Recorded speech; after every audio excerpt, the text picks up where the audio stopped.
Hello everybody, welcome back to the OVRC, welcome to Laguna Seca for round 6 and the final round of the GT3 series that we have been running over the last couple of weeks. I'm once again joined by Erwin, who will be helping me doing this broadcast today. Hello everyone, I hope you had a good day and looking forward to the race today.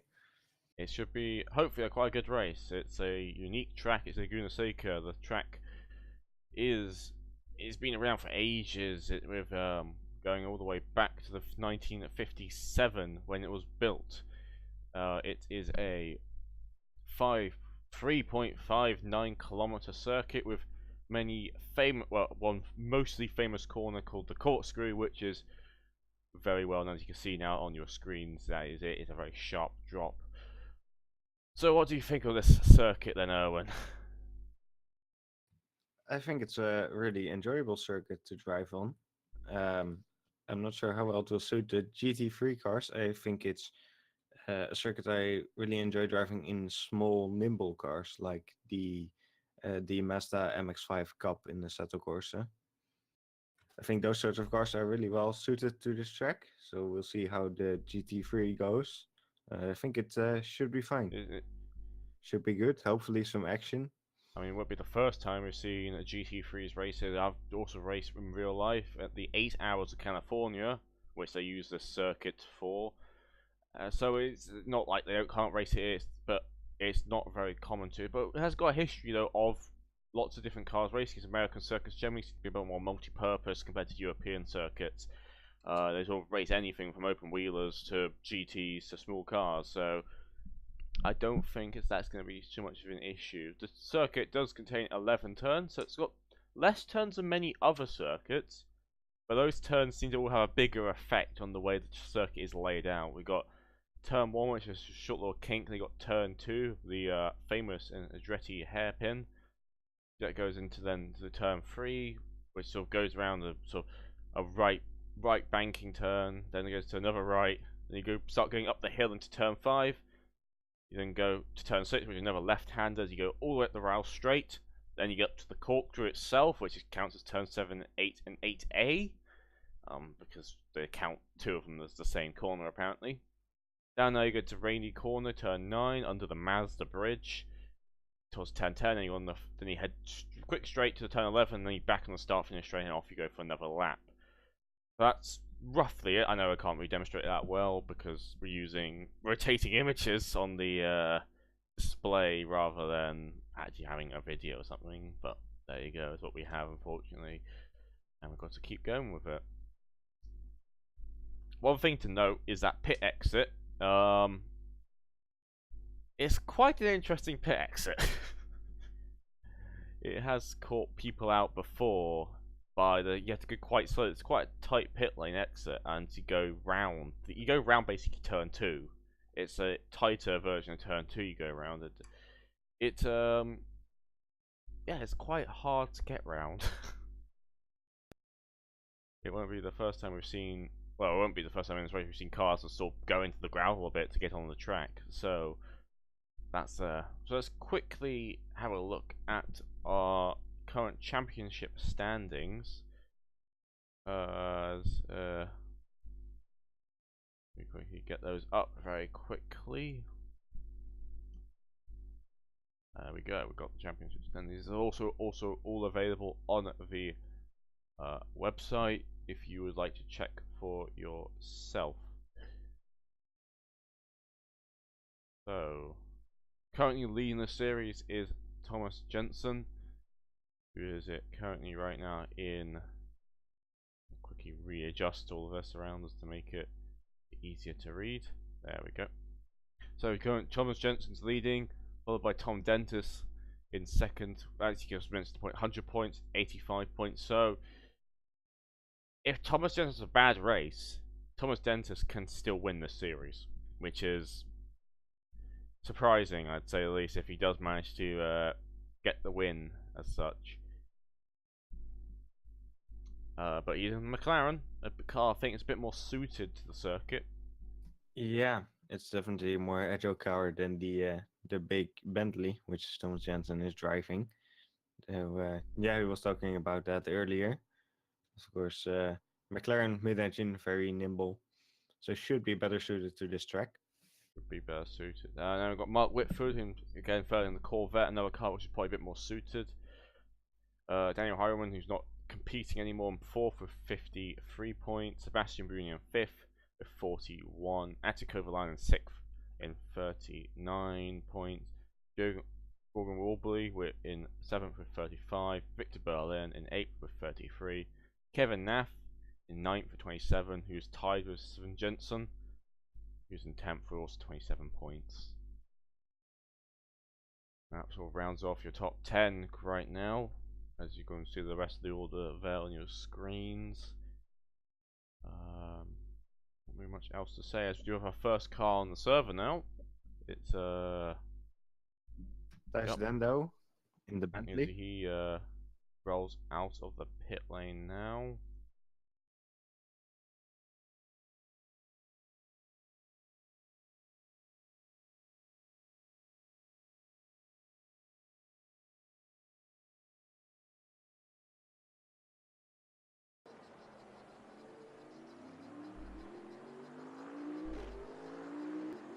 So this is the first car on track right now.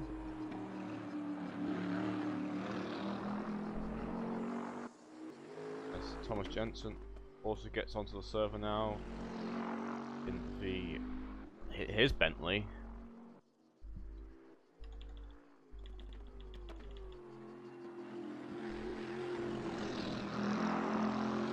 You can hear the Bentley grumble as it goes up the hill. Right, up to turn 6 now, onto the Rahal straight, which is slightly bent, but it's still considered a straight. Then now coming onto the corkscrew, let's see how the Bentley goes around that.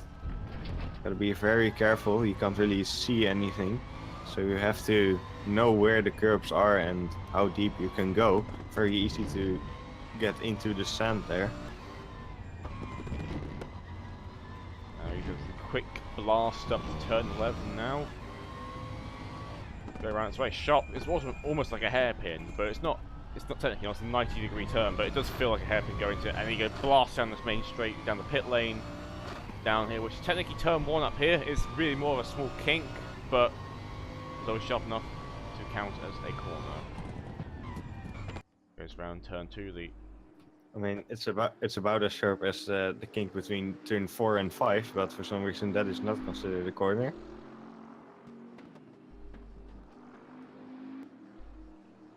Oh, goes very wide onto the sand. Of course, in the middle of the desert, this track. So sand instead of the usual gravel.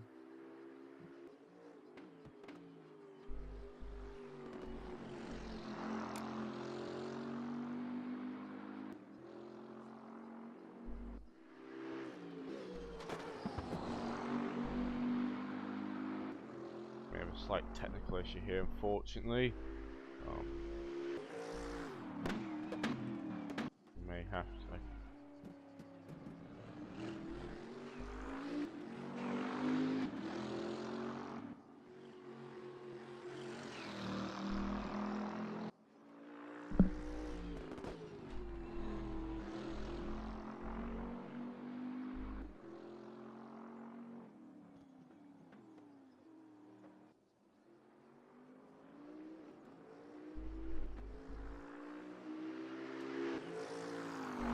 Sorry for the technical guys, we may gonna have to restart my game to get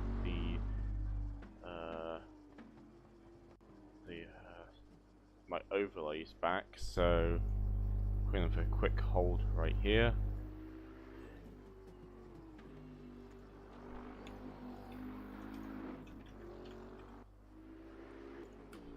You know, I'll keep an eye on what's happening on track. Thijs Dendo still doing his first hot lap, doing a 29.3 through sector 1 so far. Thomas Jensen is also out on the track, just starting his first hot lap now.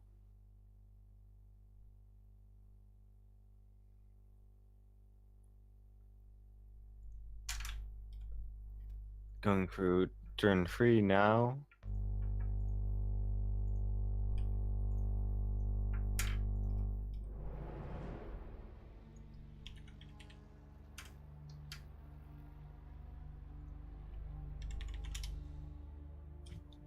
Jansen does a 28.6 for sector 1.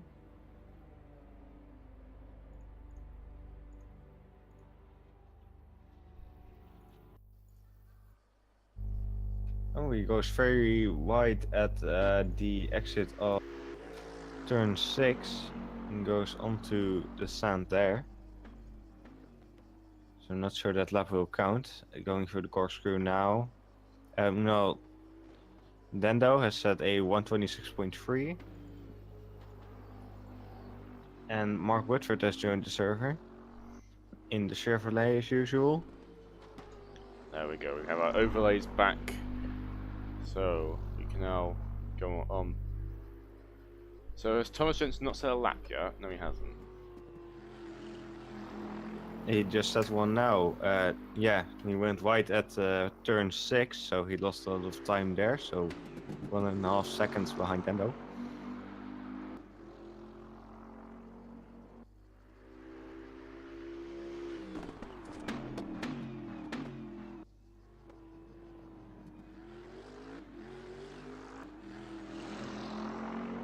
Sorry, it was turn 6, so he went wide.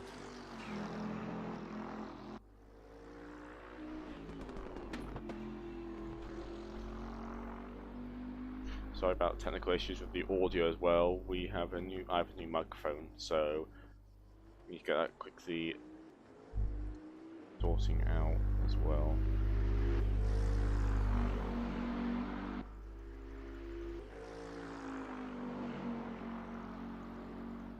Should try and make it a bit better. There we go, a bit clearer now. Thomas Jensen going very quickly now, setting a global fastest sector 1 and 2. Right, coming up to the final corner now, hard on the brakes and turn in. Get on the gas as soon as you can. Use as much of the curb there, and then across the finish line with a 123.3.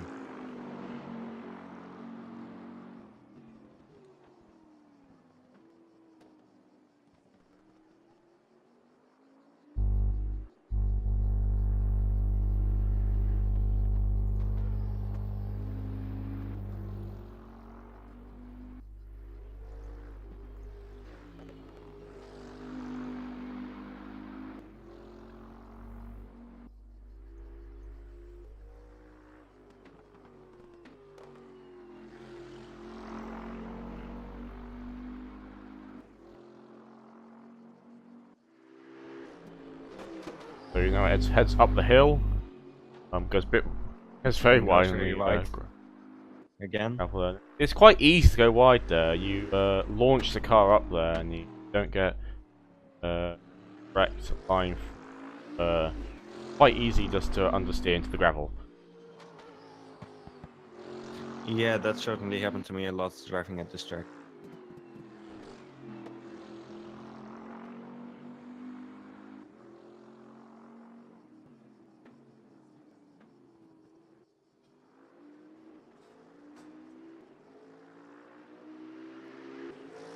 Thomas crossing the line again, not going to improve because of his what happened at the end of turn 6. This Andrew trying to set up a personal best as he getting up the hill again under the GoPro bridge.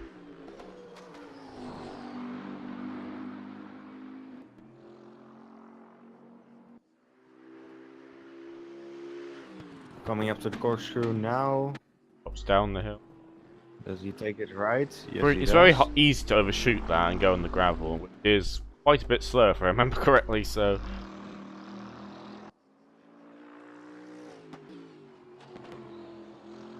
Yeah, you're basically blind before you go down there, and you need to line it up right before then. So it's a very tricky corner to get right. Very easy to go too deep and end up in the gravel. So of course gonna slow you down and invalidate your lap in practice and qualifying. Ports off, so he back to the pits.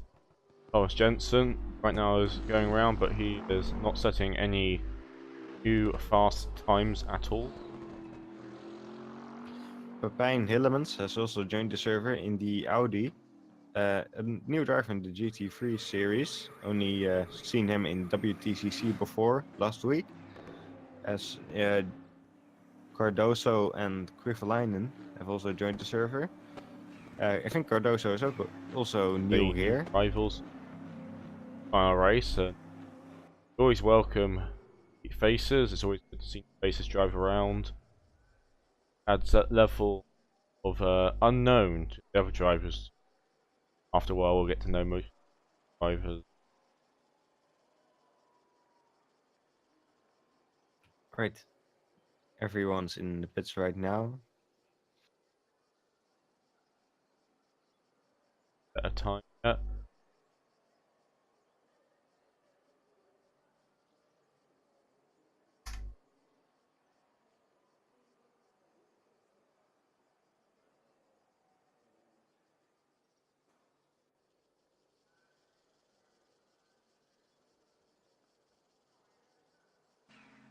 Coming out, I think it's Thomas Jensen. We can hear start his engine up, so he's probably done a couple of setup adjustments and decided to roll out once again.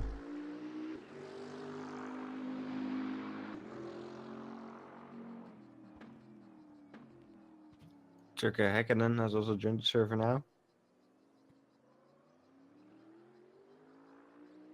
Slowly filling up very nicely.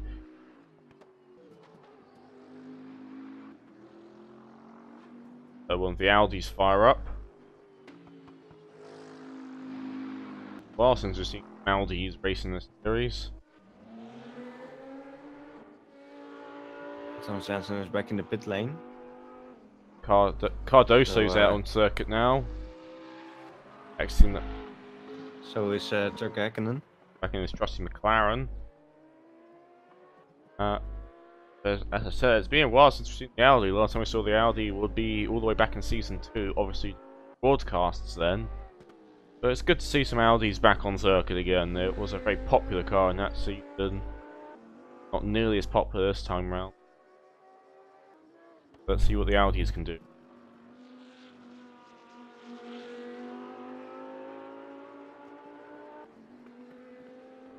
Right, coming up to turn 6 now. Let's see how Cardoso does it. Does he go wide? No, he takes.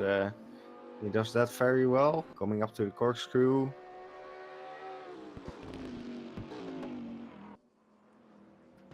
And yeah, that's all going very well so far. Of course, still on his out lap, so we're not going to see how fast he is quite yet.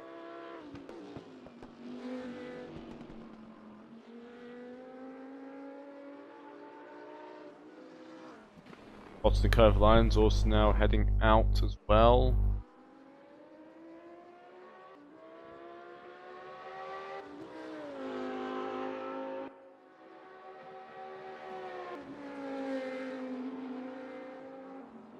Around the Andretti hairpin does Cardoso go. Back end step out a tiny bit on his exit.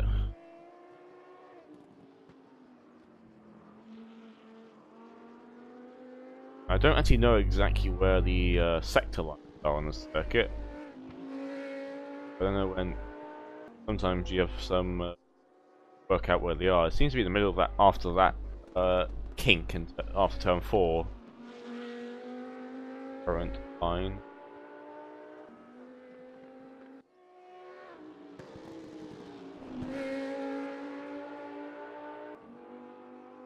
Up he goes towards the corkscrew. Hard on the brakes.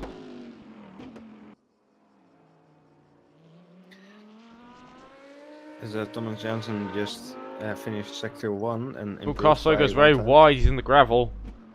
Obviously a bit fast down into turn 9. Yep, it looks like that lap has been ruined. Thomas Jensen is now in the corkscrew. A global sector 1. Global sector 2. Cardoso managed to get out the gravel trap. The other flags are gone. very wide there. Cardoso goes into barriers then again, so not the best of times right now. Yeah, Cardoso's back in the pit lane, I think. Oh, you see, all seems to be moving. Oh no, still back. I thought I saw him disappear from. Yeah, now he's driving back into the pit. Very hard pit entry to get into. Like the pit lanes on the circuit are not the easiest to understand.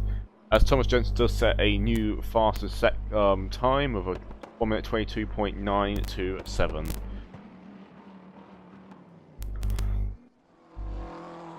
Watch Hakkinen get a bit loose then going up the hill. They're now turn 5, so see how he can he tame his McLaren right now.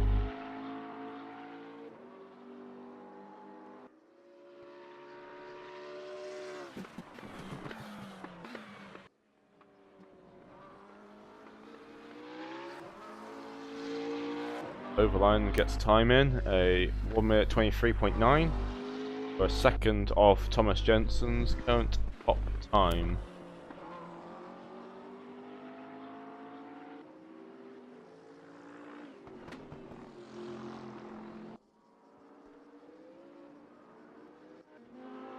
Hillmans is heading out for his first timed lap in the Audi. Getting goes very wide out of turn 6, and I think that's going to be a spot where many people do go wide. It's turn 9 and turn 6 are corners which are very easy to misjudge your entry speed and just go off the circuit.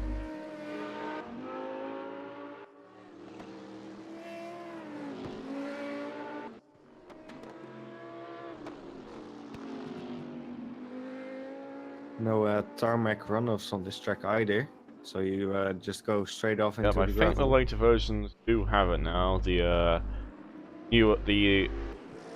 current layouts in real life do actually now have gravel traps. Hillman's goes third fastest, 124.6.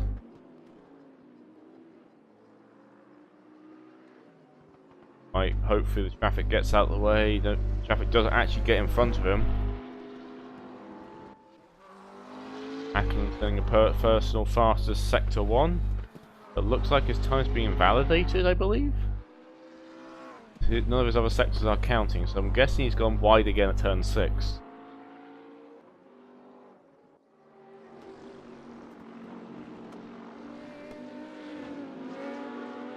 Mark Whitford's yet to set a time.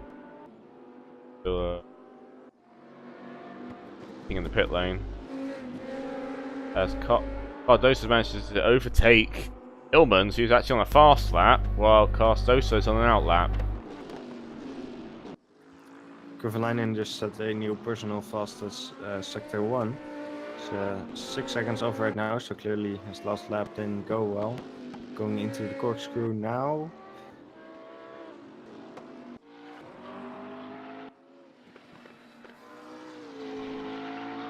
Tom Dantes joins the server.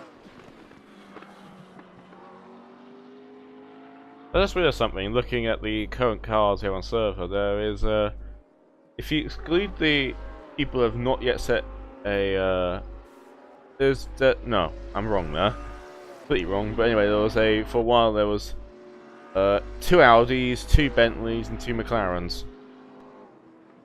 Odd one out being Mark Whitford in the Corvette. Tom Dentis is now on the server. He is in the McLaren. As Kovalainen does actually improve his time a tiny bit, so it is lower than before. Hakkinen coming up to the final corner now, but he's 2 seconds off so far. So not expecting to get out of P5 at this time. And he doesn't. 2.4 seconds off. Jensen sets the fastest sector 1, slightly slower in sector 2. Oh, as Dendo gets it very wrong in the corkscrew and goes off into the barriers. He's back in the pits. It's gonna be interesting the first couple of laps, I think, at the corkscrew. It always is at the circuit, where to get a full grid of cars through what is actually a very small presence. Thomas Jensen improves his time once more. So he's Kovalainen coming up to the final corner now, only 6 tenths off so far. So it looks like he'll be able to improve his time, though remain in second, still not near Jensen. And he does, he shaves 3 tenths He's off his now in time. nearly half a second off. Kovalainen's very much the top, best of the rest kind of driver. Well, by the way, when we say that, we don't mean they're bad. We're just saying that the top couple of drivers are just in a league of their own in ability. So it kind of... Yeah, so essentially Jensen and Dentist are Mercedes. And then Kovalainen would be, let's see, who would that be right now? Best of the rest would probably be a Haas or a Renault. Heading, oh, what time of the season, place in the season you are right now. But yeah, well, they're not Williams. Not Williams. I think Williams at this point, being called being the Williams of a league, is actually an insult. Whereas a couple of years ago, being a good thing, now it's no longer such a good thing to be called by. But this is not F1. This is GT3 racing. Williams do not actually enter a car. They don't build road cars. McLaren do, and we have a McLaren on right now.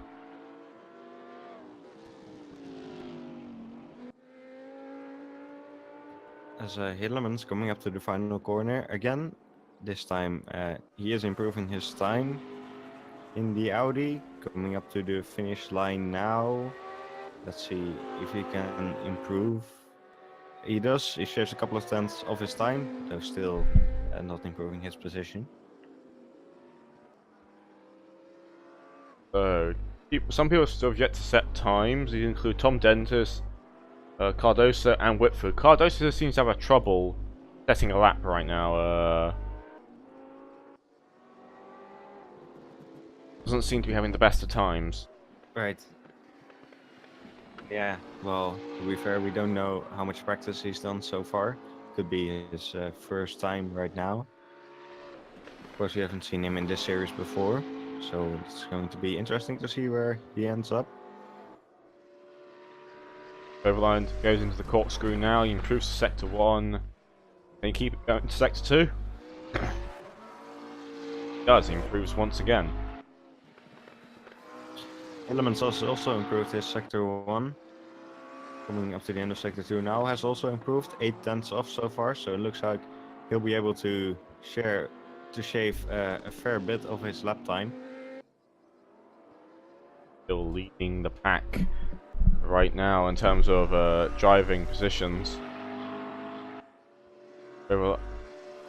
Hillemans goes very wide at the exit of the last corner, so did not manage to improve, I think. Or they did improve, but yeah, that's definitely cost I believe he did improve some his time. Last lap 139.931, best lap 123.931.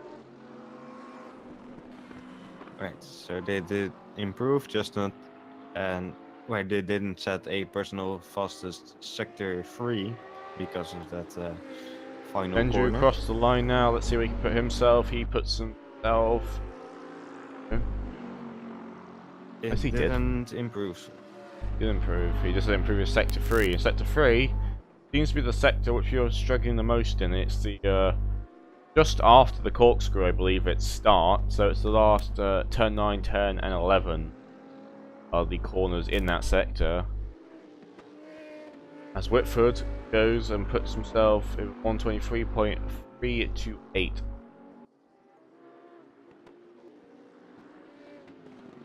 And P2 so far with Tom Dentist yet to set a time.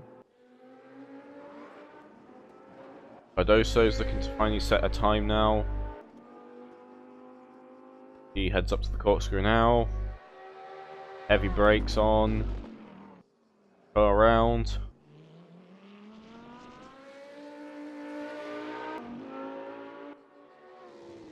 He has actually got a time. I actually missed that. He has got a time now, but looking to improve his current time. And improving very well so far, I have to say. Let's see if everything goes right through the final corner. Bit of oversteer, it seems. Nothing wiggles a too bit bad. then as he goes across the line now. He does not improve Didn't by improve. barely, but it's no improvement. Dentist rolls at the pits. Switchford sets a new personal fastest sector 2. Did not improve in sector 1 though. Coming up to the finish line now. Let's see what happens. And he shaves 4/10 of his time. Stays in P2 so far. Almost 2/10 of Thomas Jensen.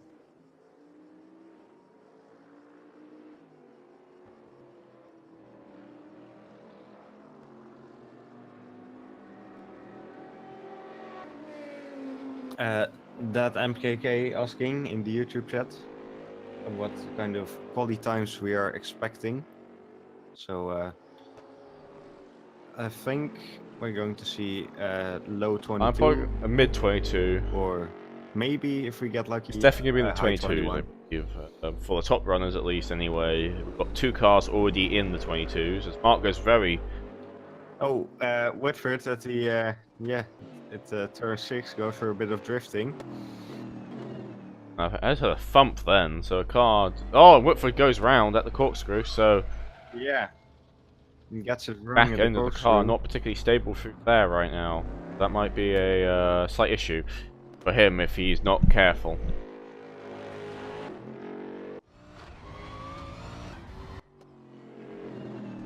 Ackland's looking to improve his times once more.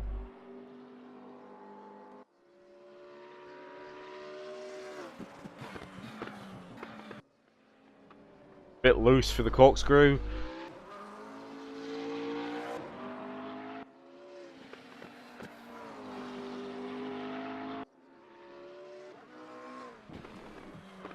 Looks like Tom Dentist has also set a lap now, but not a very fast Lap, one. yeah.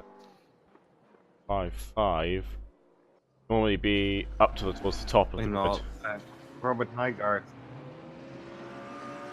Nygaard and Jurgen Welby has also joined the server, so we've got 10 people in the session right now, with 33 minutes to go until qualifying starts. Yeah, you want to get out there now if you can, having to do your laps outside. You want to get some practice in right now. Don't spend too much time in the pits right now. Not the time to spend the time in the pits. Right, Tom Dentist is coming up to the finish line, 4/10 off in sector 2, so putting himself in P4. 7/10 off Jensen. So I don't think we're going to see him in P4 for much Traffic longer. now on track as Hakkinen approaches the back of Hillman's Audi as they go up towards the corkscrew.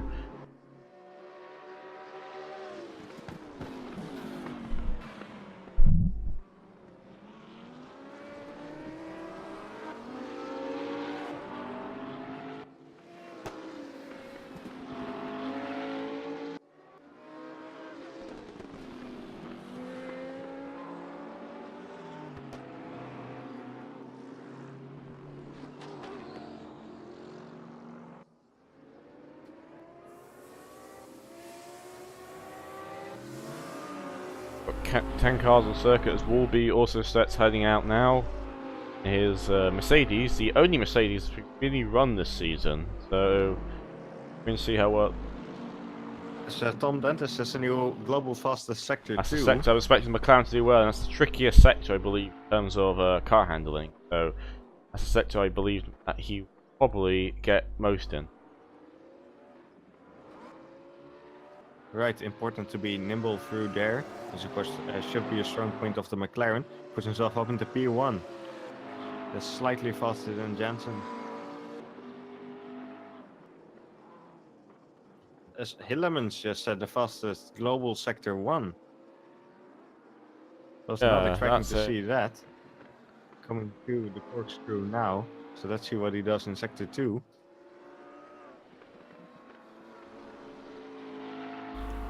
Let's see if we can keep this going then. Stands off.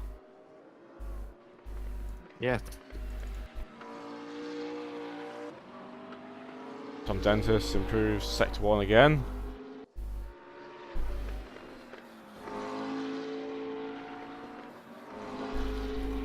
Hillemans goes very wide at the exit of the last corner, gets onto the gravel a bit there, so that's going to compromise his time. But he does move himself up into P4. So I think Häkkinen also just moved into P6.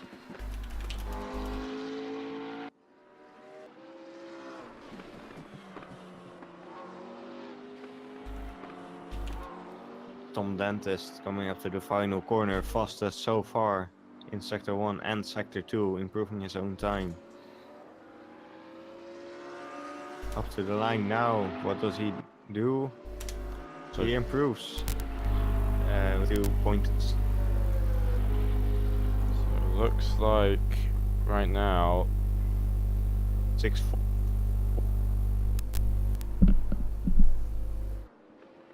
So let's say Thomas Dentist is going up leading this as Thomas Jensen is improving his times as well. So it's looking like he's trying to make his positions up as Sebastian Brunier is now on the server as well.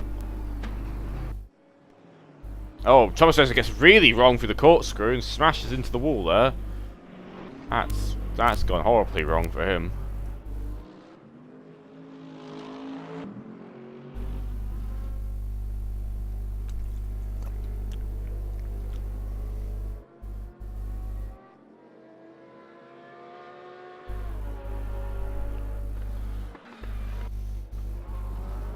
Coverline improves his times. So Woodford has also set a very fast Sector 1, not quite the fastest so far, but very close indeed, less than a tenth. He's coming up to the corkscrew,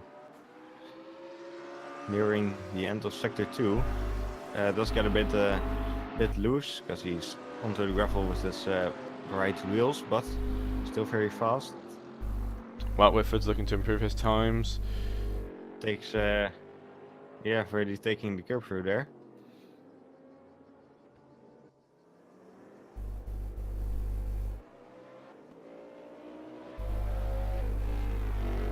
What will Woodford do? Will he overtake Hillemans or Jansen? No, he doesn't. Lost a lot of time through the last sector. Sebastian Brunier has also joined the server now, and I think Walby recently set his first lap for Tom seconds Dentist so far. looking to improve his time. I think we'll Tom expect Dentist more looking from to extend his gap lead he is right now. As the two Toms once again commence battle at Laguna Seca. This has been the championship fight which has been going on the entire season.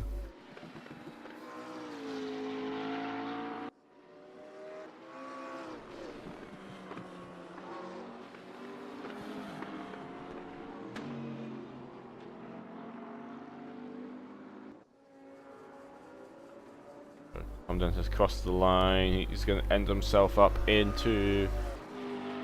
He does not improve his time. Whitford setting the overall fastest Sector 1 and 2. He's actually 2 tenths down on Dentist through Sector 2. Coming up to the final corner now. So he'll be crossing the line very shortly. Does he move up into P1? Yes, he does. 122.5.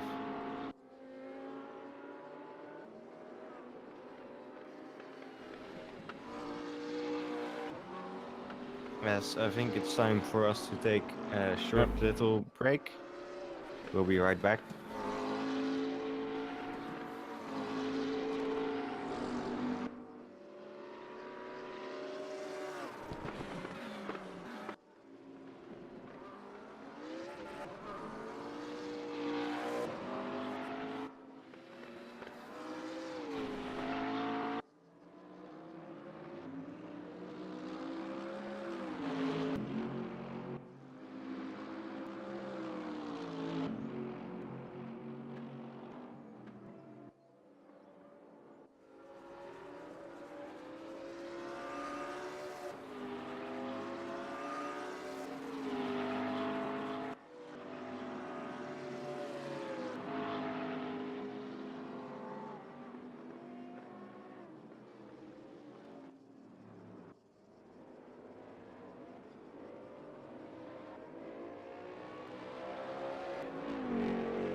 Welcome back, everyone.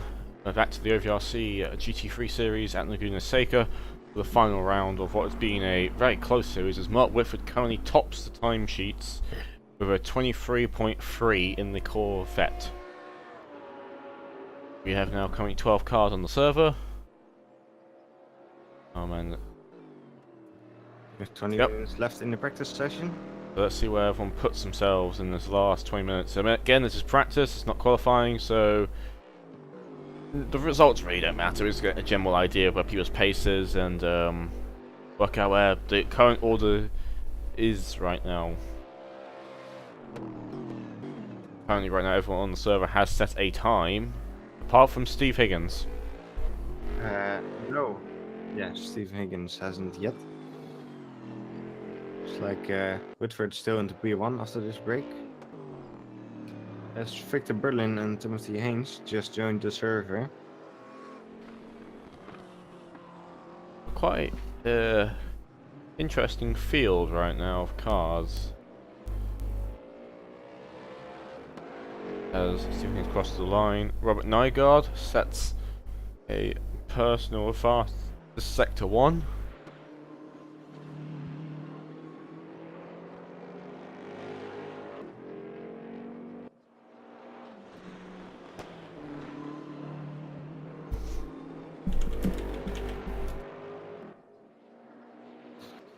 Sebastian Brunier has also set his personal fastest Sector 1. Coming up to the corkscrew now. Let's see if he's also managed to improve in Sector 2. As he gets a bit loose, gets his right wheel on the Sand or gravel? But still managed to... I think it's sand. I think it's sand, yeah. Might be. Well, Can't the quite gravel, tell from these textures. the gravel Quite and enough sand. detail. Sector 3. We add more sand in gravel detail. These six. As Bernier crosses the line now, he's lost some time for the last sector, so did not manage to improve.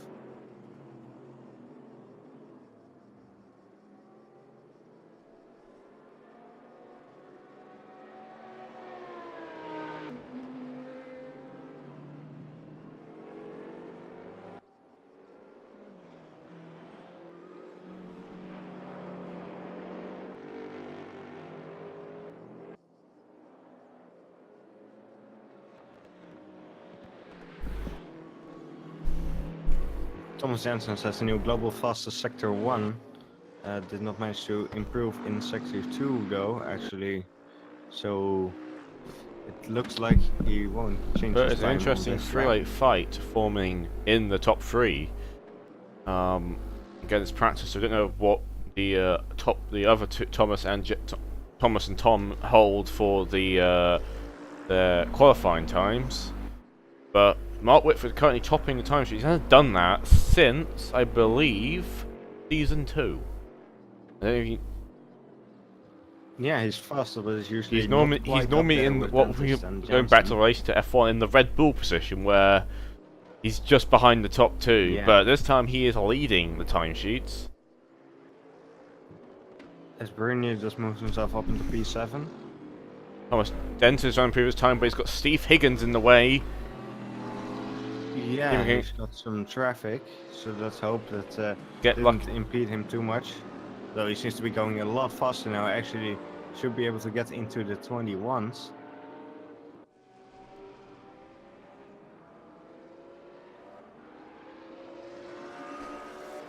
So 121. So we are going to make the 21s. I didn't think it was going to happen.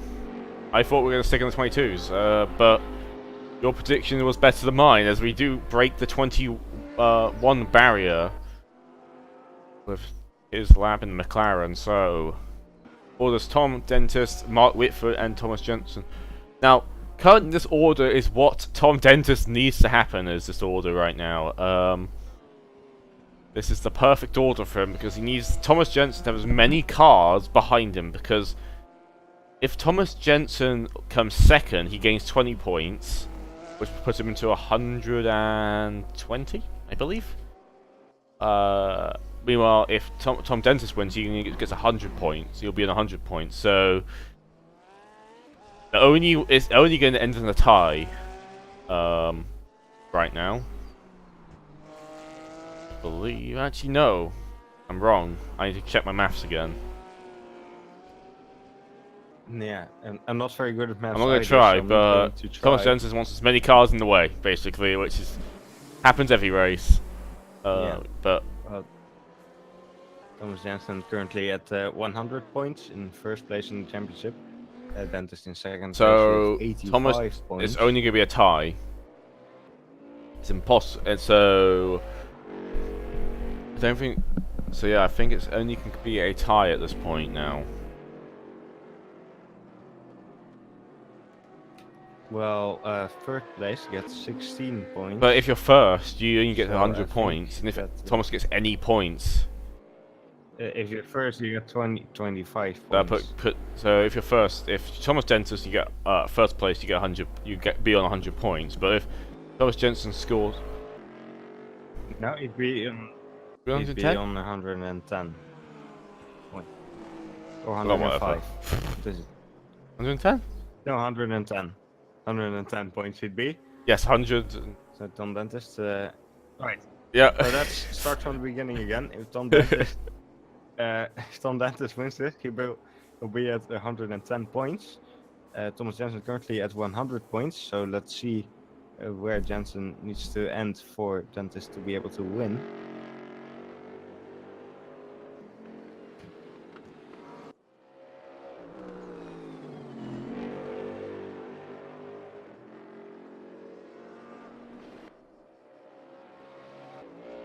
Right, for Dentist to be at 110, he'd need to finish 6th.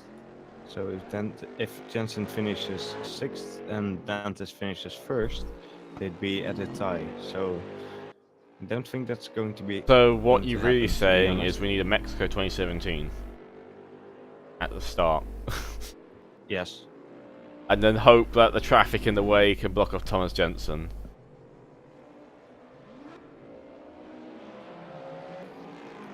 Maybe you can pay Woodford to take out Dentist. Or, no. That's the opposite of what we want. Hillemans needs to take out Jensen. That's what we want. Steve Higgins sets a faster Sector 1, going back to actually what's happening on track, and rather than thinking about what could happen after the race. As he gets very, very wide and loses the back end. Oh, and I think that's the second time I see someone go into that same spot. Yes, you can see some tire marks on where someone's come off the track there before, so the common spot it seems. Nygaard has improved his sector 2. Oh, Sebastian Brunner goes round. Very shortly. He uses traction again going up the hill out of turn 5. That's just a couple of cars seem to be losing traction. Nygaard, by the way, didn't manage to improve. Wolby's heading up the hill now, and the Mercedes is currently in P6 in this session.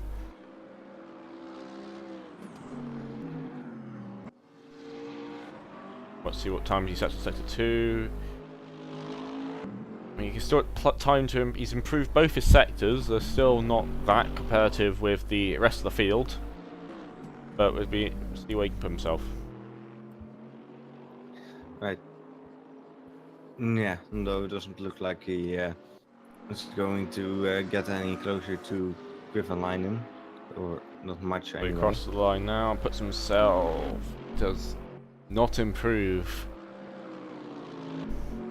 He he does not improve by a bit.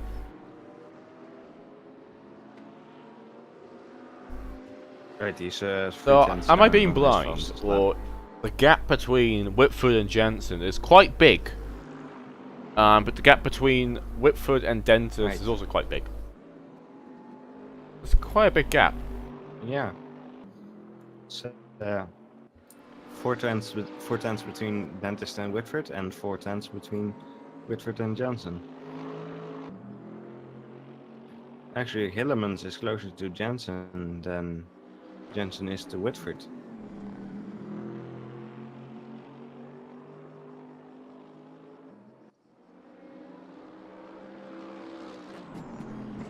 But of course, as always, we don't know the fuel loads here. Victor Berlin is yet to set a time, but so he's now going to cross the line to start his first flying lap. There's 10 minutes in the session left. Got 14 cars currently on the session right now.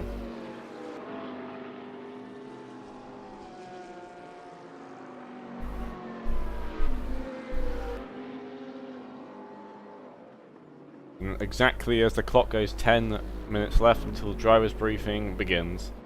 As Mark Whitford's spun around there, the Cooper Tires bridge. Seems to be quite a few of the cars spinning around here right now, especially the Corvettes. That's not the first Corvette we've seen spun. We've actually seen both Sebastian and Whitford go around as well.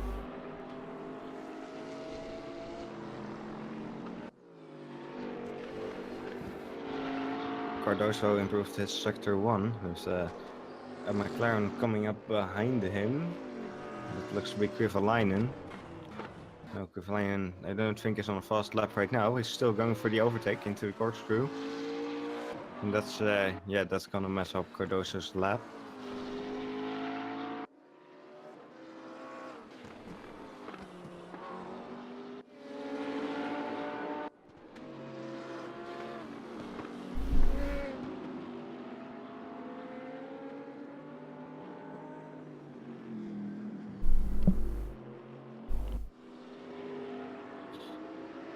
Walby goes faster through sector 2.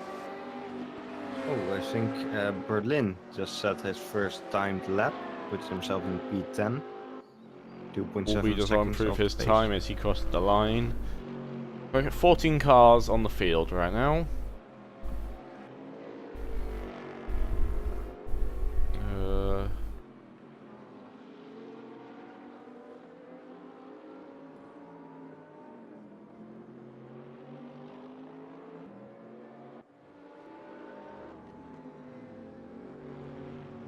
As once again, Sebastian's in the gravel there. There's a big puff of smoke being seen just then on screen, so he's having a couple of issues as well.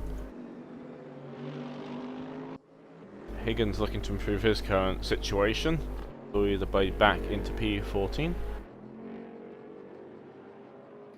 Right, 8 tenths down so far through sector 1. So I should be able to get a much faster lap down if he can keep this up. Coming up to the corkscrew now.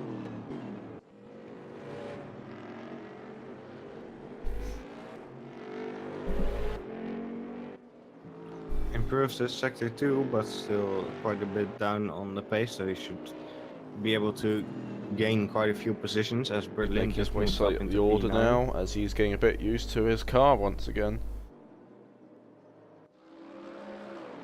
So Timothy Haynes comes across the line now. What does he put himself? He puts him, does he stay in the position? He puts himself to P12. He moves up one position and gets a lot closer time. What are you expecting? Mark Whitford. Whitford was on a better lap, but he's off into the pits. That pit entry is an evil pit entry.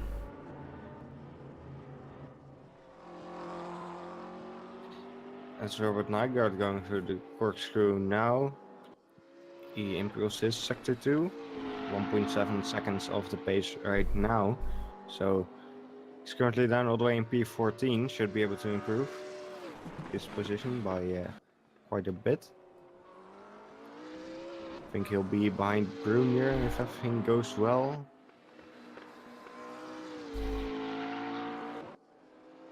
Behind Berlin. No, he goes into P10. Berlin's on another behind improved Berlin. time lap. So let's see where he can put himself in. McLaren. He's currently the lowest placed McLaren. Does not improve his time.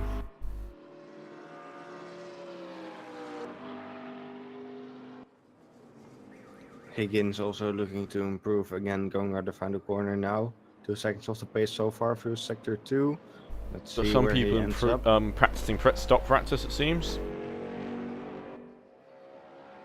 Right, as Higgins moves up into P12, so he gains 1 position so far in front of Haynes and Cardoso.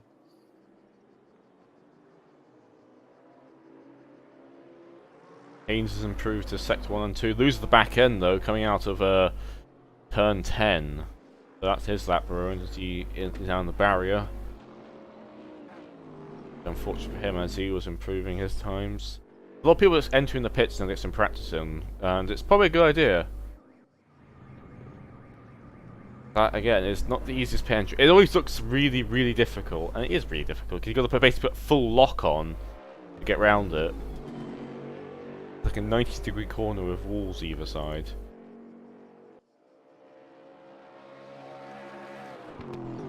Higgins looking to improve yet again, going to the corkscrew now. Oh, he goes a bit too deep into there, goes onto the stand, and yeah, that's his lap done, invalidated.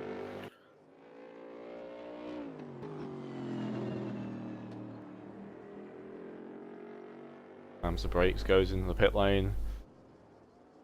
About 4 minutes left in the session. Oh, and there we go. That's the issue. You don't put enough lock on. Is you slam into that wall.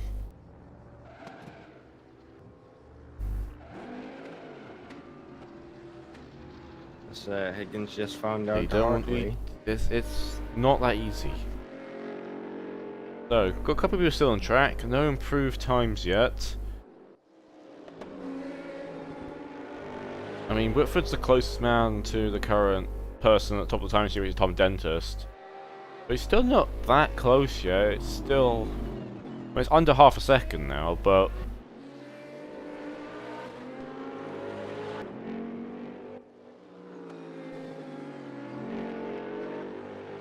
I mean, the good news about having 3 cars so close to each other right now is that we may get quite... Oh, Thomas Jensen just set us the sector 1 global. So we'll order be restored as he gets very wide out to turn 6. A lot of people seem to be going wide out that sector. It's a very hard corner to get right, as said before earlier. There's quite a lot of gravel there. Just lose some time. Yeah, doesn't improve sector 2, so it doesn't look like this lap will be. One more an sector to go. improvement. Goes against White. He's pushing it all the way to the limit. He wants to get a bit higher up in the order, but I don't know if it's really worth it doing that right now at the end of practice. If I was in practice, It's Berlin coming up behind Jansen, improving a fair bit. Moves up. no, into he's moving up the P7, order. right behind Walby. I think. But if I was Thomas Jones, I'd start practicing pit stops at this point. There's 2 minutes left in the session, and I mean, unless he feels like he can get a closer lap out, I don't see the point. Unless he wants to test the setup change he's done to the car. He basically should know at this point that if he ends anywhere in the top 6, he's won the championship. No matter what any of the other people do. Right. Haynes was improving, but he went onto the sand in at the exit of turn 6, very wide onto there, and yeah, seems to have just given up and put himself in the barrier. Under 2 minutes left of the session. Thomas Jensen's not only improving a lap right now, but I wouldn't be surprised if he dives into the pits at the end of this. Yeah, looks like his lap got invalidated. Let's see if he enters the pits We're in now. sector Yes, 1. he does. Let's see if he can make it round it. And he does it in one go. That's a very smooth entry there. So, under 20 left, so I don't think anyone who's studying lap now will be able to complete it. At this point, any time you might as well just get pit stop practice in at this point. You're not going to fit. If you start a lap past this point, you're not going to finish it.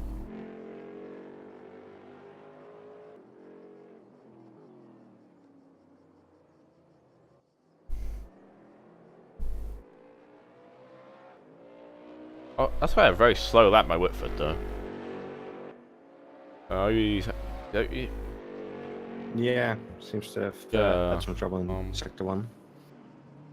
He's still second fastest, but we've still got quality to go, and we'll see if he can pull off this result again. Let's see if Dentist can pull off that lap again. He's the only person in the 21s right now. Like, Alright, let's of course, driver's briefing starting in 30 seconds.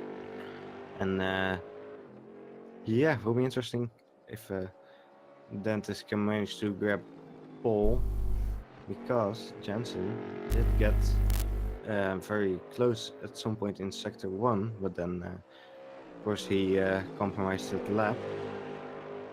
And we don't know what the fuel loads are, of course. So yeah, let's see if anyone can challenge Dentist for pole, and if he can even manage to pull that lap so off let's again. just quickly hop into the driver's briefing itself.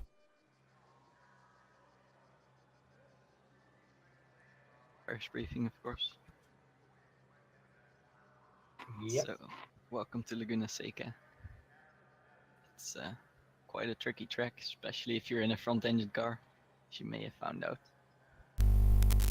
And the most tricky thing, especially, is the pit entry and the pit exit. So make sure to practice your pit stops if you haven't already, because the pit line is very early into the pit entry and also very late out of the pits. So just keep that in mind and practice it in qualifying if you haven't already. There is of course the first turn. When you're with other cars around you, your braking point will be very different, so keep that in mind. Don't want too many accidents, preferably none. And the other dangerous part, of course, is the corkscrew. If someone ends up spinning, it usually ends up on the downhill part, so other people can't see you. So make sure to stay out of the way, and if you see a yellow flag there, or a white flag, just make sure to be cautious, because we don't want a massive pileup right there. You don't want a massive pile up because you want to end up fifth to win the race. I mean, behind me, you can do that. Let's just not do that today. But I think those are the most important points. Does anyone else have anything to add? Just, I apologize now if I'm driving terribly with my foot. Yeah, that's no problem. I'll try to stay at the back. It's awesome of you that you even joined. So thank you. No worries. Anything else? Nope. Right, then you're free to start qualifying. Good luck. The rush begins. As qualifying starts now, and it seems we have a surprise late joiner in Chris Bow. Alex, you're still muted. There we go. Forgot to be on my Discord as we start qualifying. The rush begins once again. Just wait for it gets quite a big gap now between everyone else. So he's looking to use most of this gap if possible to try and get a lead ahead. If it's possible, that is.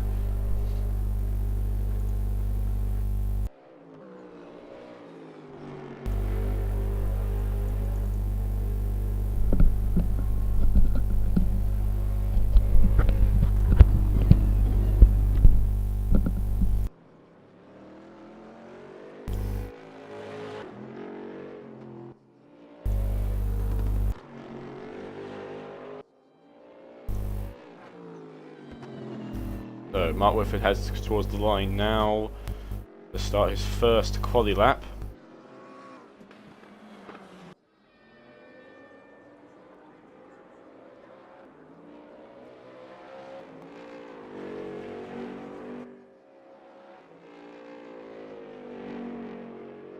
This is the first timed lap of the session.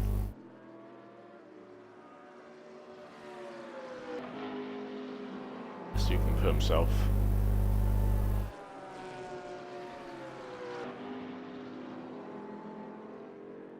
Goes for turn 4.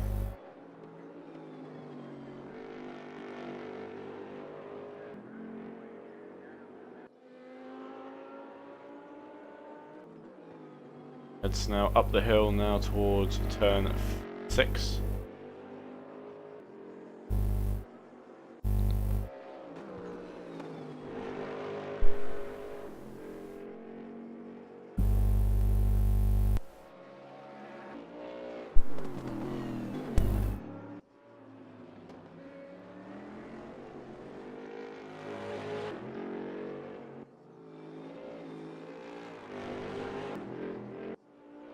It's now through turn 10.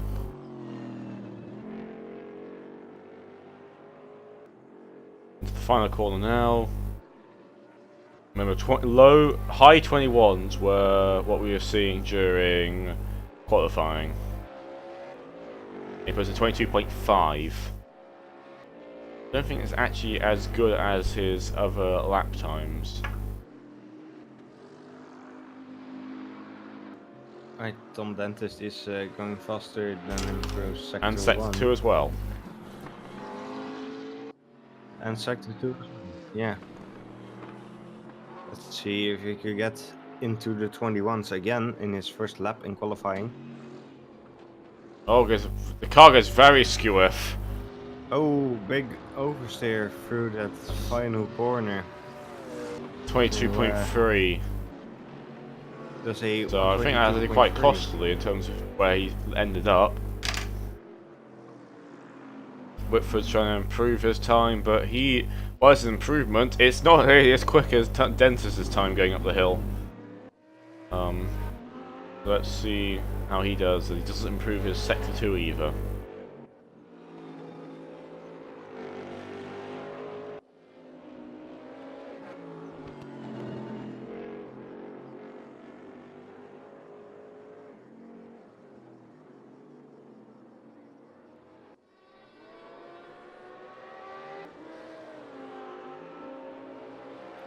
Elements just crossed the line, put himself Whitford in does not P9. improve his time. I think Hillemans was close to the top in practice, so definitely expecting better than P9 from him.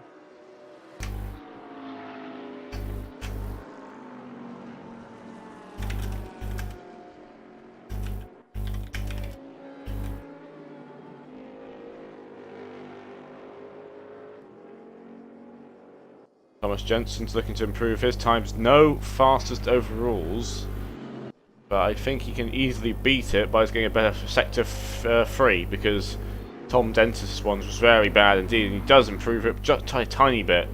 But I still think Tom Dentist is the fastest car. I think he didn't have to go a bit of understeer at the last corner there. He would be in ahead right now.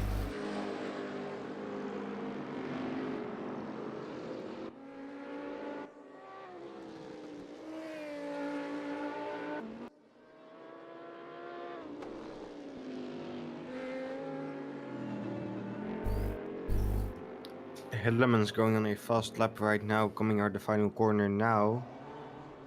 Looks to be going smoothly. About 1 second off the pace in sector 2. Crossing the line. I think it was a bit higher up the order in practice, so let's see what he can do. As Nygaard's all the way down to P11 right now. He can put himself. Tom Jensen sets another fastest sector 1. Let's see if he can break into the 21s on this lap. Though he's slow through sector 2, so doesn't look like he will. Nygaard puts himself in able P10. to. And yeah, he balks the lap, Thomas Jensen, and he goes into the pits to get some of that crucial pit stop practice.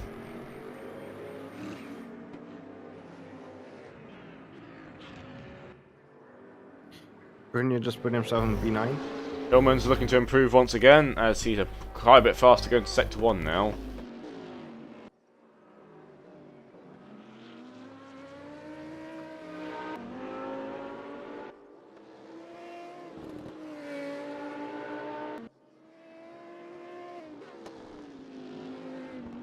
Oh yeah, he's going very fast. Oh, through there we sector go. He 2, though loses. He may have taken a bit too much He curve loses it.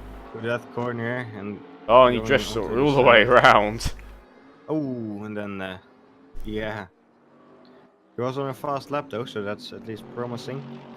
Should be able to get up there with. It's his Chris target Lyon. right now. He was around that area during practice. Wolby setting a fast sector 1, I mean. And continues his improvements to sector 2.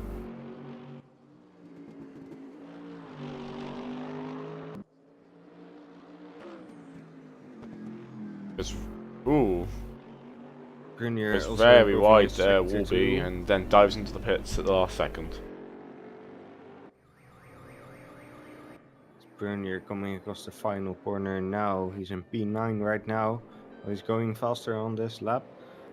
Does he manage to improve his position in qualifying with 50 minutes left? Yes, he moves up into P8.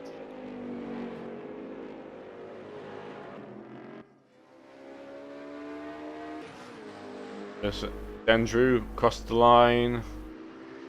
P13, he puts himself.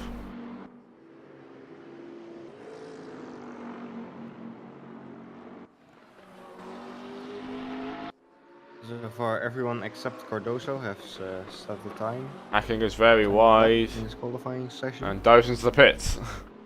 That seems to be the common thing. Bernier, yeah. Just getting some pit stop practice in if lap doesn't It's go probably well. a very good idea around the circuit to do that. Yeah. Bernier coming up to the corkscrew. Close to finishing his sector 2. He's improved in sector 1. Does he improve in sector 2? Yes, he does. 8/10 off the pace so far. So going quite a lot faster than his last lap. He should be able to get up there with Walby if he keeps this up. Through the final sector. Through the final corner now. Onto the start-finish straight. And he crossed the line. P6. And up to P6. Thomas Gents. As Thomas Jensen says, the global fastest sector 2. He goes onto the sand a bit. Andrew gets out of the way there. He bought his lap. Thomas Dentus is improving global sectors as well.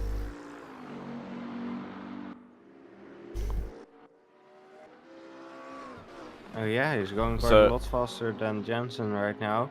Should be able to I get mean, this is into where he the mucked up 20 last time. once Was again. getting a bit of understeer at the last oversteer. I mean, at the last corner, and doesn't seem to have that at all this lap. So he should be a bit quicker. And he must have a 122.0, so not quite 21 I think yet. he's probably got a bit higher That's very fuel close. load to do multiple laps out. So he should be quicker this time around. Jensen improves his personal sector 1, but he's not faster than Dentist. Dentus improves sector 1 again. So he's looking to go for it. Can he break the 21s in the qualifying?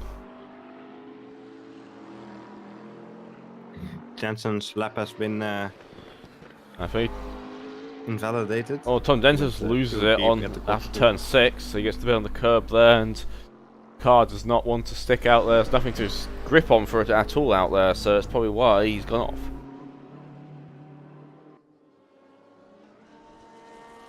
Haynes looking to improve his time right now. As are Robert Nygaard and Pepijn Hillemans. Nygaard looking a lot faster than his previous lap. Should be able to move up a position or two, I think.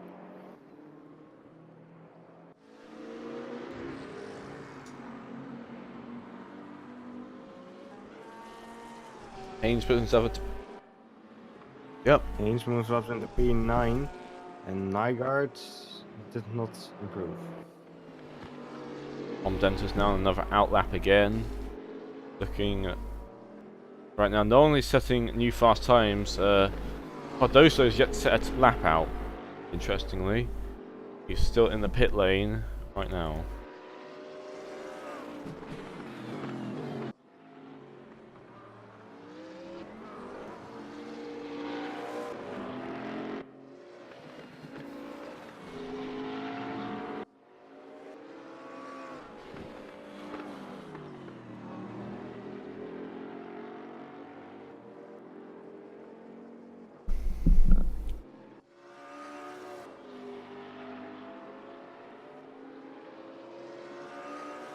Hillman sets the fastest sector 1 and he's looking to improve his time. He's going all the way down P8.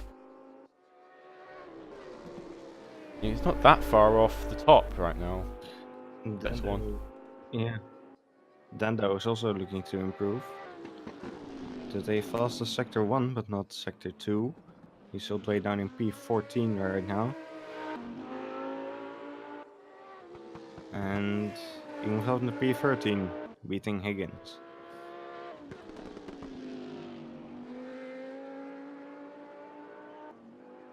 Tom Dentist, another fastest sector 1. Someone is going to cross the line any moment now. Just up to P5, so he moves up way up the order then.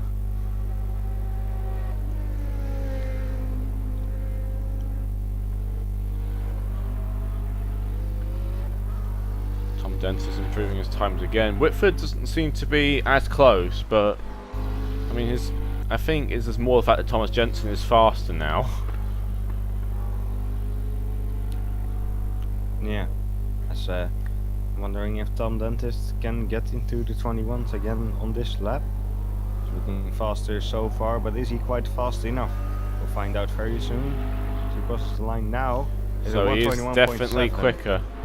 That is the fastest lap we've seen so far. So he's got a clear advantage in terms of pace. Mark Whitford's out, but he's nowhere near on the first sector. That first sector is absolutely ridiculous.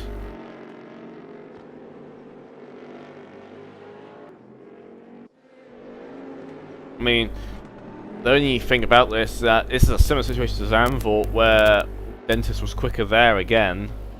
Will Jensen have to pull off a no tyre strategy again? Because remember, at Zandvoort, it was a very famous case where Thomas Jensen didn't pit for tyres, so he managed to jump Thomas Dentist in the pit stops and managed to win the race. Purely on the fact that it's very hard to overtake at Zandvoort. Dentist tried to do the same thing at Shanghai. It didn't work out. Track's a bit too easy to overtake on. But will we see that strategy once again at Laguna Seca, as Whitford does not improve his time? Higgins moves himself up into P11. As Häkkinen is reporting some weird noises from his pedals. So hopefully nothing too bad there. Let's hope he can continue the race. Cardoso still has He's out on track though, as Jensen sets the fastest sector 2. Okay. So were you going to challenge him in the last sector? Yeah. Across the line? No, he can't. He loses time out, but he's getting closer. Yeah, he's also into the 21s now. Dentist improves his first sector though, again. So these two are still not done yet with trying to set the fastest time possible.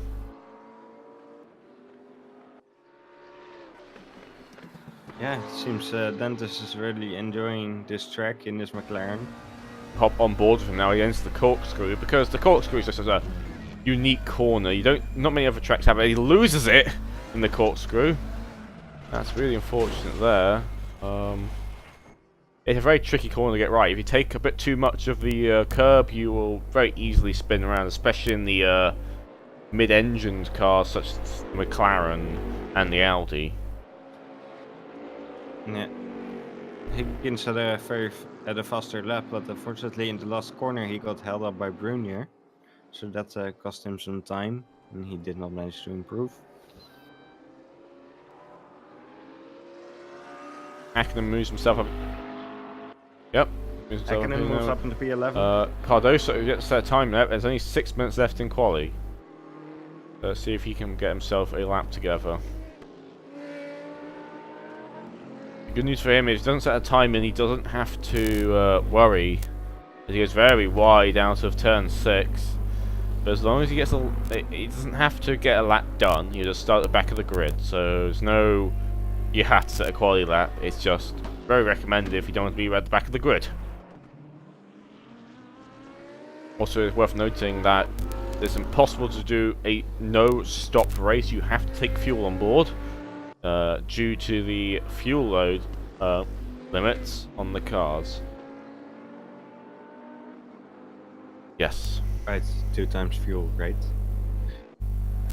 Häkkinen improves in sector 1, going through the corkscrew now. Let's see if he also improves in improves in sector 2 sector as 1. well. Hillman's improved He sector does 1. not. Although, if Hakkinen can keep his speed up into the final sector, he should be able to improve his position. And the corkscrew Hillman's goes.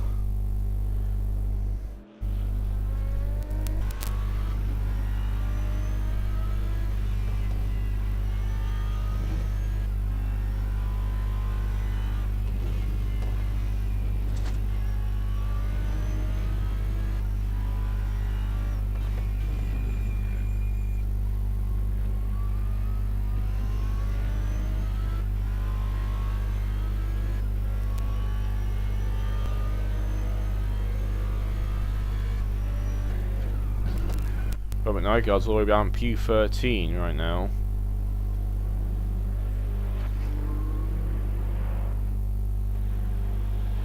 He's looking quite a bit faster so far, though. He seems to struggle in the last sector, actually, I've noticed. So let's see what happens.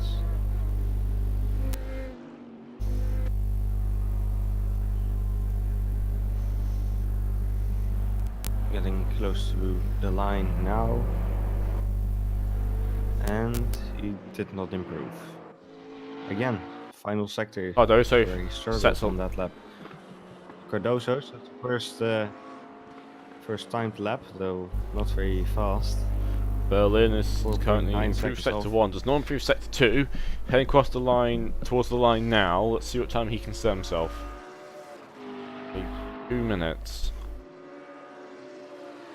But that was not an improvement over his fastest time. Haynes is looking to improve as we head towards the closing stages of this session. And he again loses it. He crosses a track. That's very, very, very scary there for Chris, who... Whitford coming up to the finish line now, looking very fast so far. Let's see. I think something happened in the final sector because he did not improve, even though his sector 2 was very strong. Cardoso's improved sector 1. Oh, as Haynes crashes in the pit lane. Is that the second victim we've seen? It's, Second victim of that pit running lane. into the barrier. Yeah, I mean, as far as we know anyway. Cardoso's Maybe looking to some. improve his time. He's currently 4.9 seconds off the pace. All the way down in P15 as he's going to cross the line. Now he puts him free. So he chops a second off, but he's still quite far off the pace right now. So, 2 minutes left in the session to go. Tom Dentist is your current pole sitter. I believe he's in pit stop practice right now. As he just went through the pit on an outlap and then went back into the pit lane. So Yeah, you won't No, have he enough won't. time to set another lap. I think he's just practicing pit lane entry and exits.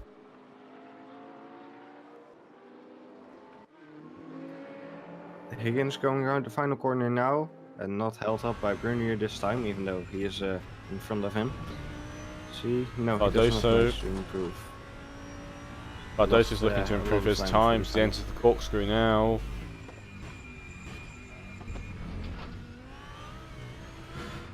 That was Chris Boas somehow spun in the final corner, ending up in the barrier. He goes out of the pit lane again, although of course not enough time to set a timed lap right now. Yeah, it's now 1 minute and if 20 you haven't seconds already left crossed in the the line, session. it's possible now to set a lap.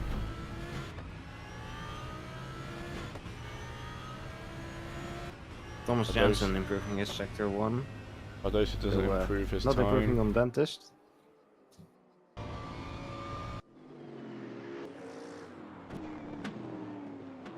There's a lot of the gravel there, or the sand. Yeah, he's also quite far down in sector 2, so it doesn't look like he'll He be probably will be getting pulling any into the closer to pits. No, he Dentist on this doesn't. lap. So he might have gained some time somewhere if he still believes he can make it happen outside the final corner. He goes. Let's see where he puts himself. has not improved, so he does lose quite a bit of time in there, and I believe we're heading towards the closing parts of the session. Right, only 20 seconds left until start of the race.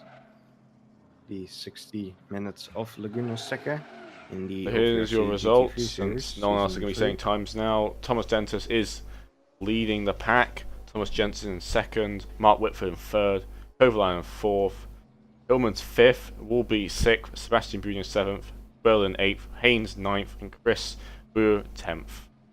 That is your top 10. Just managed to get just through there before the session gets underway. So as the cars start to line up on the grid now.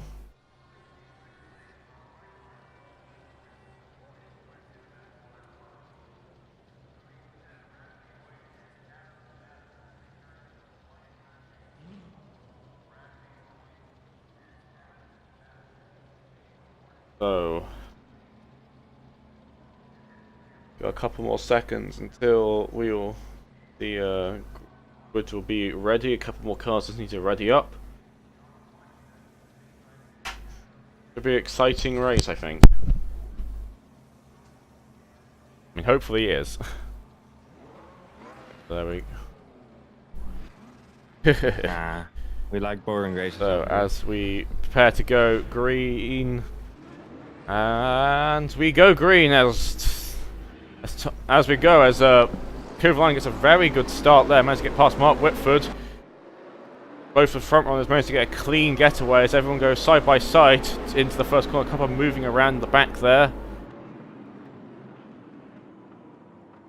And Tom Dentis has managed to lead through as one of the Audis goes off the track there. As Kovalainen managed to make one position up on the start, so that's a very good start for him. Tom Dentis is still leading the pack though.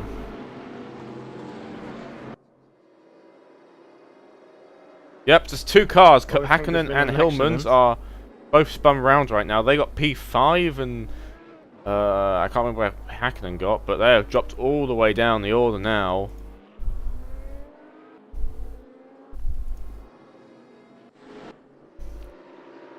Robert Nygaard's gone off as well. Robert Nygaard. So that's a very much common At the spot for issues turn to happen, 6. it seems.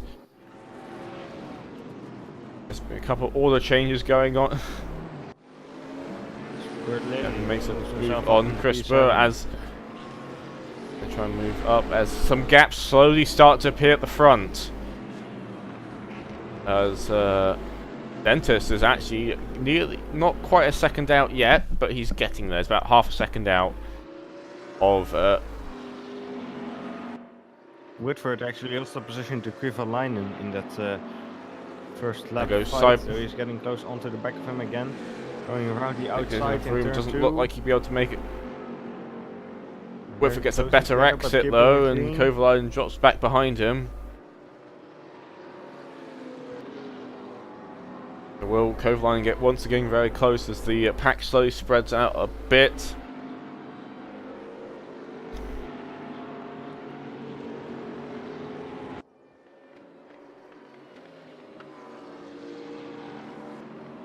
Higgins has spun into the barrier Oh, there Higgins has spun. outside of turn 4. So is he? I think he's waiting for cars to get past, and it drops him all the way up to the back of the grid. He's gonna move. He's still stationary. Obviously something not right with him because he's just sitting there on the edge of the track, not moving. And he goes back. There we go. He's back in the pits now. So obviously something happened to him. Cardoso goes straight on the corkscrew. So he loses position to Dendrew.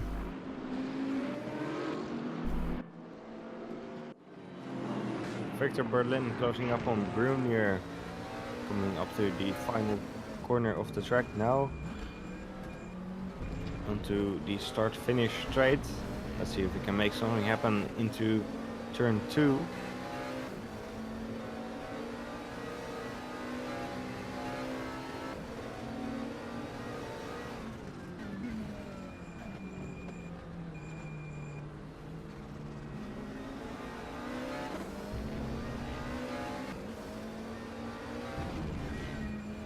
Sebastian Brunia's quite slow through that, through turn 3.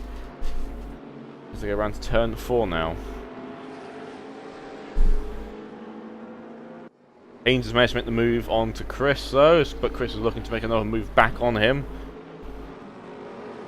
Quite close enough.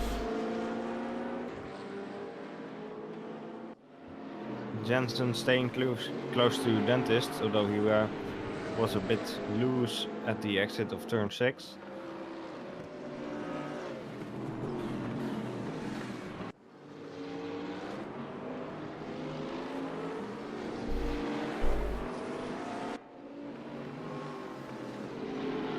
So I've got a quick update on Steve Higgins' situation. His engine actually destroyed itself on the impact on the wall.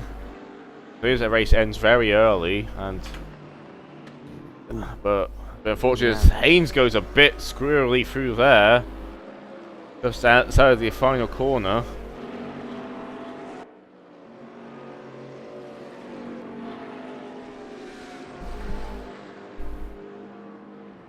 Berlin tries to close up on the back of Sebastian Brunia once again.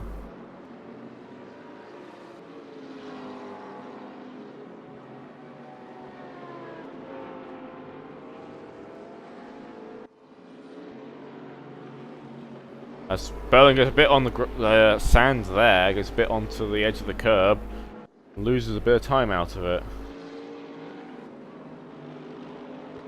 But manages to regain most of his time back. The pack is slowly spreading out though, it seems, as the pace differences are quite big. Right. Only ones people currently within a second of each other are Brunier and Berlin, and Nygaard's the Nygaard first and out of Dento. all the cars that have made a mistake so far in this race.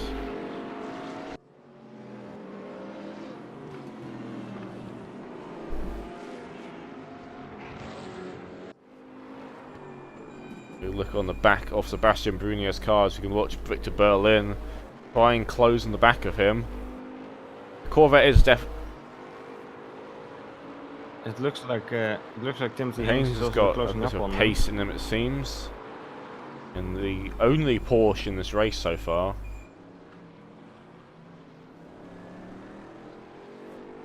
It seems like it's a case of Sebastian Brunier and Victor Berlin very equally matched on pace, it seems. Obviously, having different pace advantages in different areas of the track. But Berlin is definitely slowly closing on the back of Sebastian, but Sebastian's car will have a bit more grunt in it. Sebastian has Victor looks for the inside line, not there unfortunately, so he has to drop in behind once more.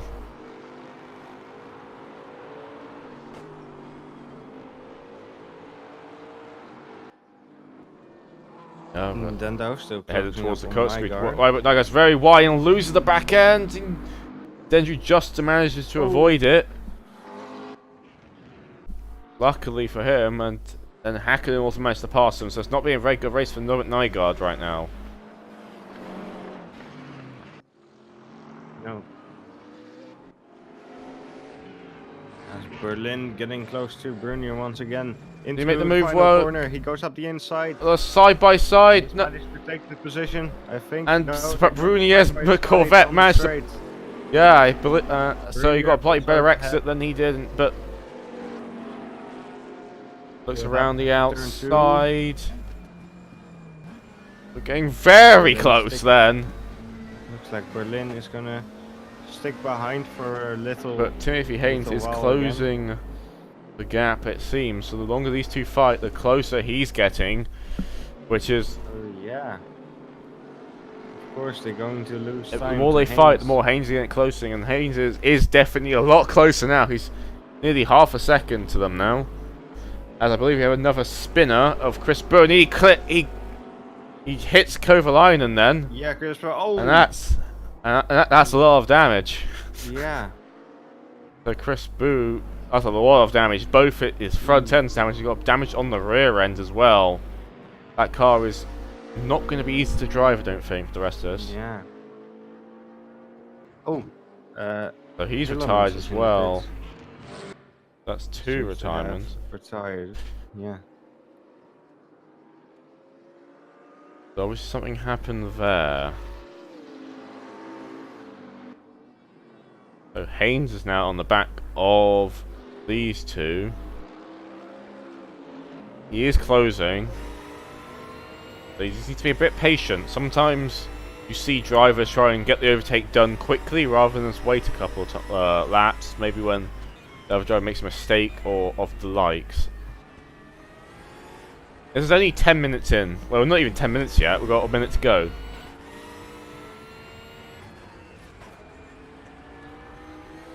Haynes does lose quite. Hakkinen. I mean, the only reason he's got past is because of Chris Burr's spin, and so he's lost the position to not Rygaard, who just managed to avoid it, luckily. I think Hakken's got a bit of front damage as well, so there's a couple of cars that do seem to have a bit of damage on them. Right behind the BMW of Robert Nygaard now.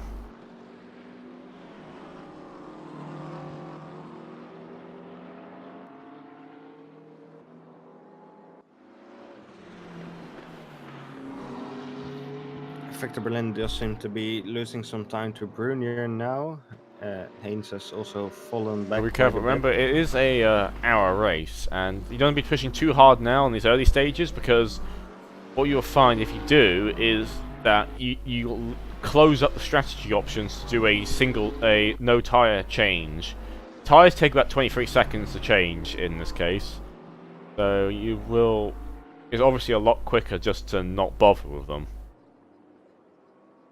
But you also may lose time on track, so it may be worth some people to drop off a bit and save the tyres till a bit later and actually manage to make that zero tyre change strategy work. As Hakkinen goes round, looks for the outside and looks for the inside again. Gets very close to the back of Nygaard's car. It's not quite close enough to make a move.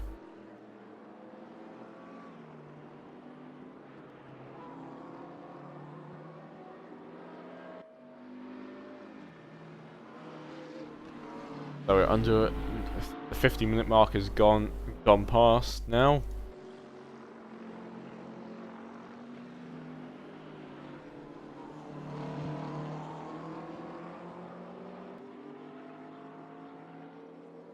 I can just drop back. It's a bit wide there. Does he? No, he doesn't.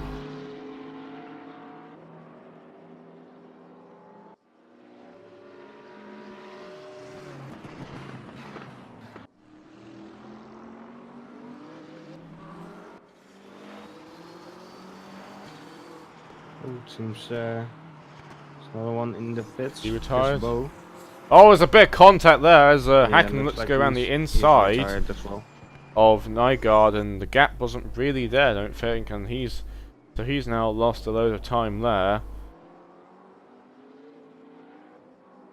That's not the particularly best thing for him right now. I believe we've got another spinner as Cardisso jump also all the way spun back to to the P12. corkscrew. So he's trying to try and get moving again. There's 3 retirements already in less than Yeah, he's back on track. 10 minutes. Or over 10 minutes.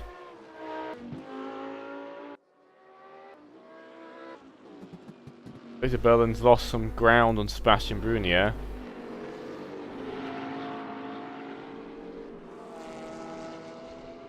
So another...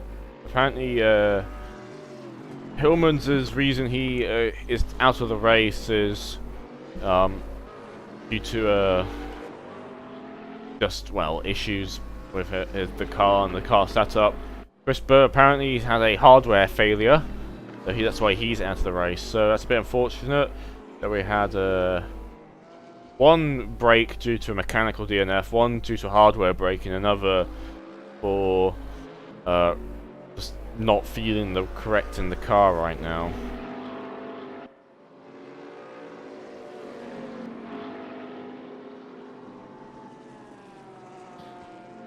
Berlin still trying to close up on Brunier. Seems to be getting a little bit closer now.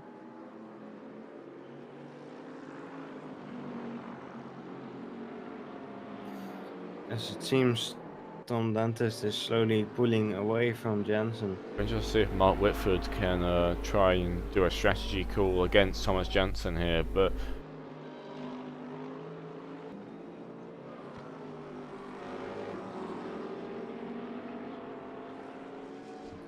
I mean, the chat I've caught from the drivers throughout the Discord in their practice time seems to be that yeah, they are expecting everyone to change tires since it is a very difficult track on the front. Though of course, we never know. Someone might take a I risk. mean, a few parking opportunities. Berlin guts for the inside. Does he do it? Is there a gap there? Bruni gives a lot of space though, and lucky enough to make contact. That's the same spot that Hakkinen has contact with Nygaard earlier. Lucky Sebastian did leave some space there for it. Otherwise, that would have ended badly.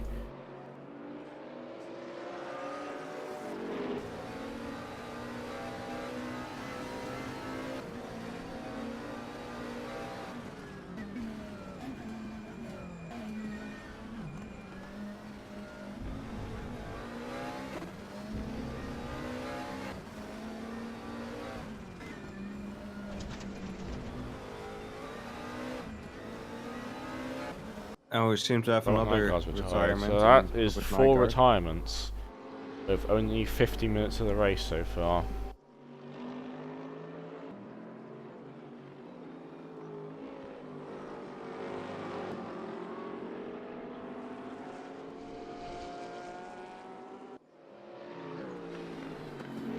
Berlin loses a bit of the back end of there. But these two seem to be very close, but I think Berlin's got a slight pace advantage, but just not managed to make the moves work. Brunier's managing to stick just enough in front to make it not. He looks for the same move again, but can't really do it. It's a risky turn to overtake because the closing distance and the way that Sebastian has to take the line through there is just a bit risky, because if you don't go in the line, you just lose so much time.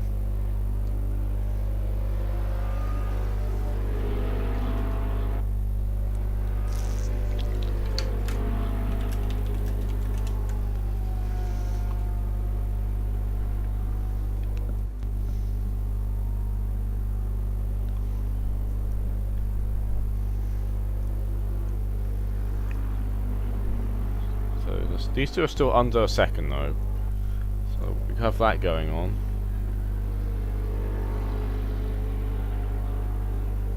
Yeah, as the gaps between the rest of the field seems to be quite large right now.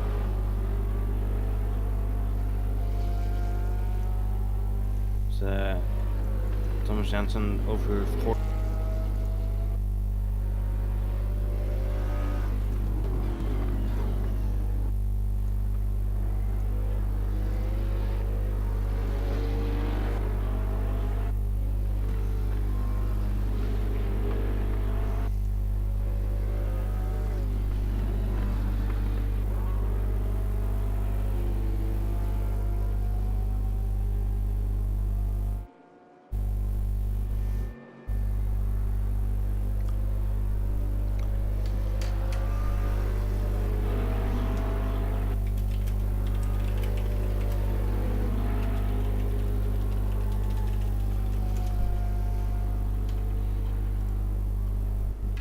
This one's making position up.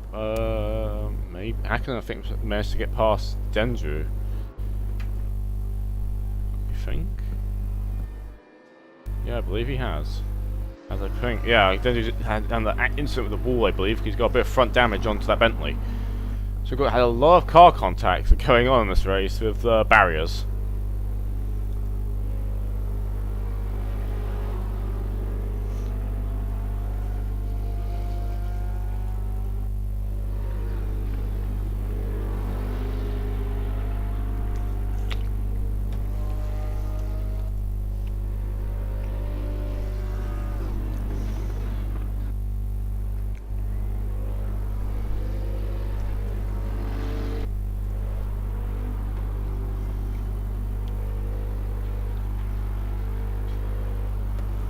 So right now the grid's slowly spaced out.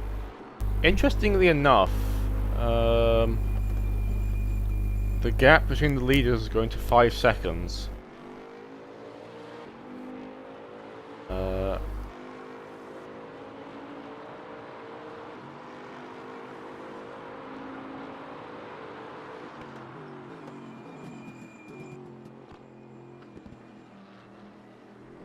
It's very close to the back of Sebastian's Corvette.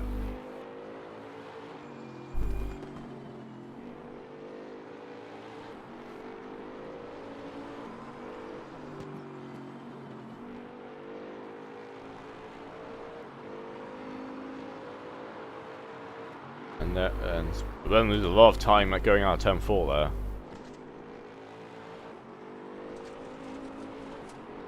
Tom Dentist, I think, believe last lap set his fastest lap of the race, while everyone is dropped their pace quite a bit.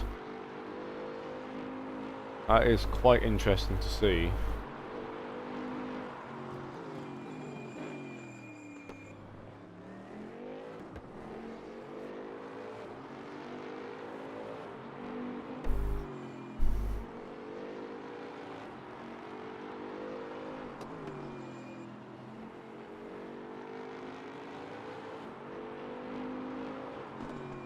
I believe there's some traffic now. Yeah, as Cardinal gets is being lapped by the leaders, as Hakkonen's just got passed by Dendro again, and they both cut the corkscrew. So we've got another fight on our hands between these two cars.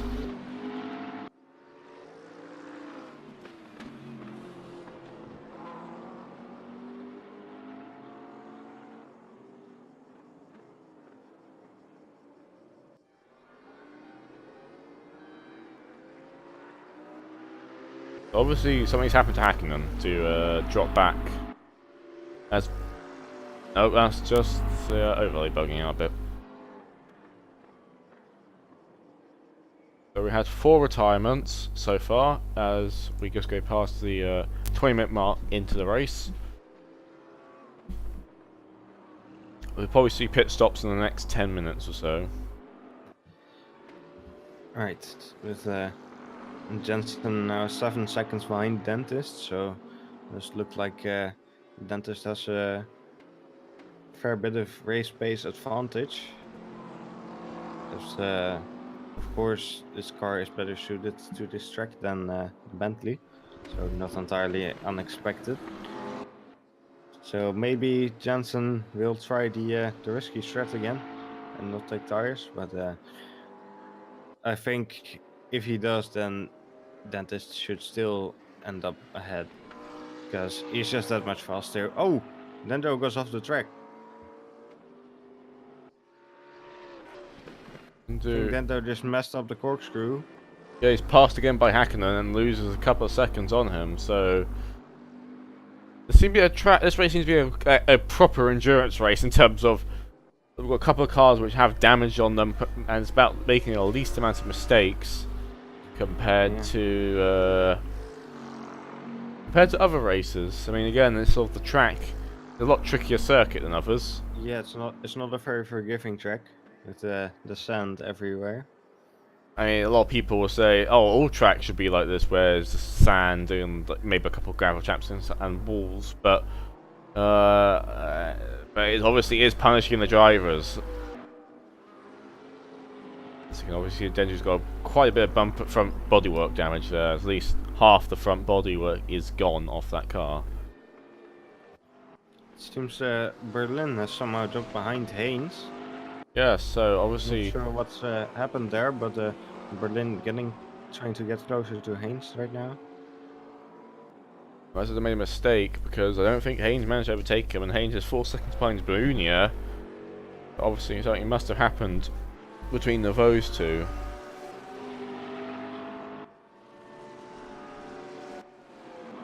Interesting, Wolby is closing on the back of Kovalainen slowly.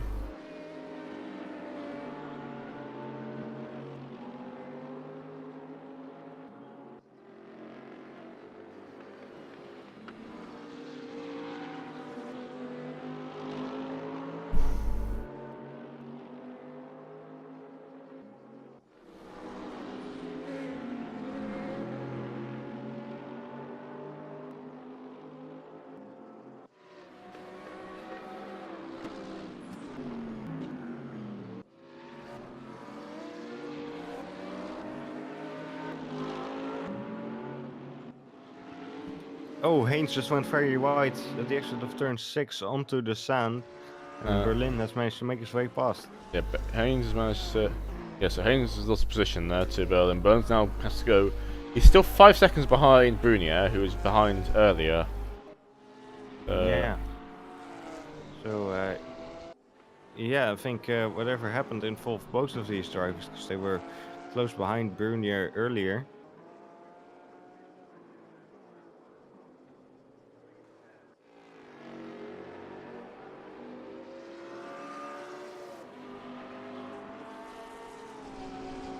The gap between the lead and second place has come down to nearly 10 seconds.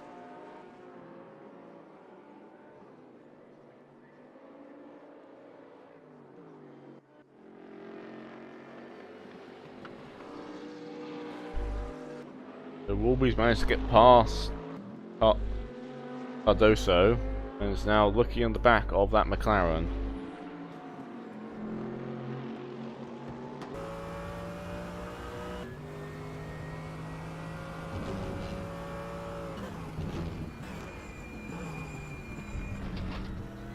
Look how much wheel input they have to put to get around the corkscrew. A lot of wheel input.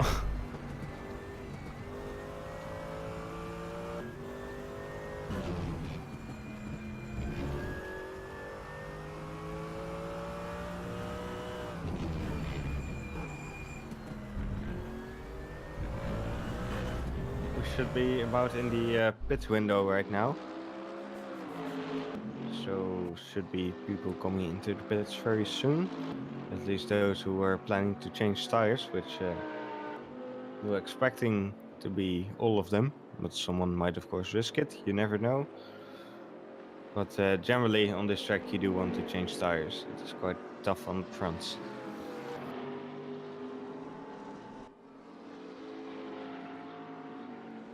I think this is when the point where the race is going to get quite interesting, is when that pit stop window does open.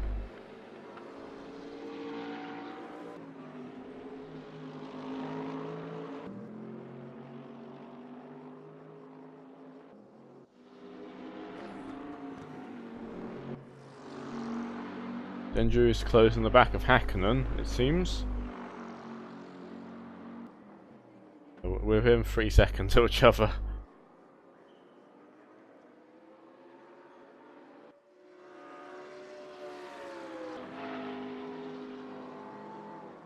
Tom Dentist is now on lap 19.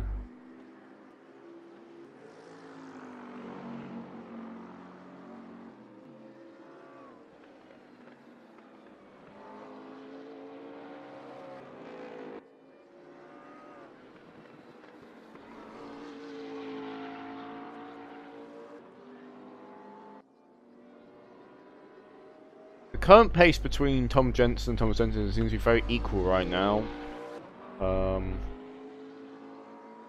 It'll be interesting to see how that goes. Woolby is losing. Oh! Dentist goes off. Dentist is off into the gravel. Out turn 6. Definitely lost a few seconds there. That's allowed Jensen to get a bit closer, but still not exactly within range to make a move. Maybe might make a risky strategy a little bit more viable. I mean, you'll definitely at this point jump Tom Dentist in the pit stops, because the pit stops take 40 seconds roughly for a full stop. It takes about 20 seconds just for fuel. So it would be a 10 sec. If it was 10 at 10 seconds, there'll be a 10-second advantage over Tom Dentist. The closer you can get to the back of him, the more likely that strategy can work.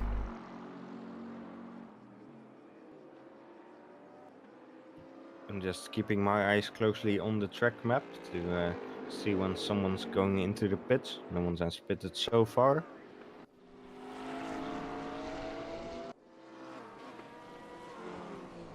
Haynes is trying to close the gap onto Berlin now. And Berlin's in the pits now. We have our first pit stop. Our first pit. Victor Berlin, the Swede, in the McLaren. In the number 99 McLaren. He might be able to actually get out. He won't become dead last. Now he's into his pit box now. Oh, he's taking on fuel now. I'll keep a close eye on him. Unfortunately, there's not much else to watch on screen, so... That's other cars past him now. He'll drop down the order. Well, I don't think he's going to drop down the order any further because the And he is changing tires right now. another car's into the pits. I believe we have another car in the pits now. Yes, it's Thomas Jansen. So Thomas Jensen. Now this is a car to watch to In the see pit what lane. he does. Yeah, He's at a 32nd this is the mark. important one. The Mark Whitford goes past now on track. He's going to get passed by most of the field. So, Victor Berlin just completed his stop. He's going to be rejoining the track very shortly. Gotta be careful with that jerky pit limiter there. that's a bit Not get a jerky. penalty. And Jensen is changing tires right now. So no He's strategy. not going to do the risky strategy. As two more cars come into the pit lane. I think those are Sebastian Brunier and Haynes. There we go. Haynes has stopped on his marks. So Tom Dentist is going round. He's entering turn 10. Let's see what he does. Brunier is also changing tires, keeping an eye on Haynes. Dentist is not in the pits. Haynes also changing tires. The Dentist is not in the pits right now. He's decided to go out another lap. So, because generally you want to be in the... If your rival's pitted, you want to be in the lap afterwards to cover them off. So they don't get faster laps while you're going slower, in theory. But Tom Dentist believes he can Mark stay. Whitford is also into the pits, I believe. There's a couple Yes, he more is. people. Pit lane's getting quite busy right now as everyone starts to pit in. Also Krivalainen. And in the Woolby, pits. I can see there in the background. Wolby. Yeah. The man to watch right now is Tom Dentist.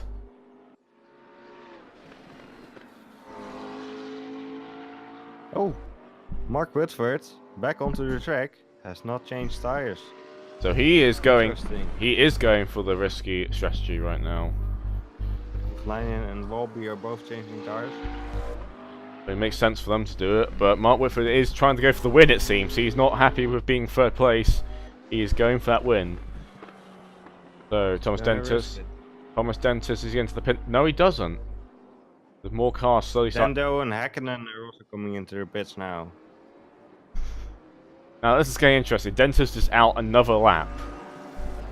So I guess we now need to look at his last lap times compared to Thomas Jensen's times. The top three are now in the correct order again, I believe.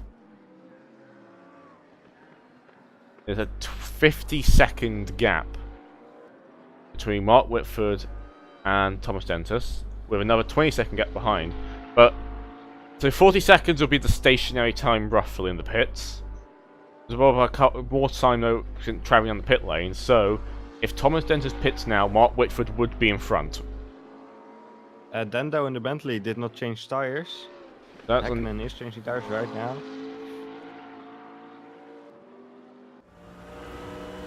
We've got a couple of battles going on. There's Victor Berlin's on the back of Denju. Woolby is in the back of Kovalainen. Has Kovalainen pitted yet? Yes, he has.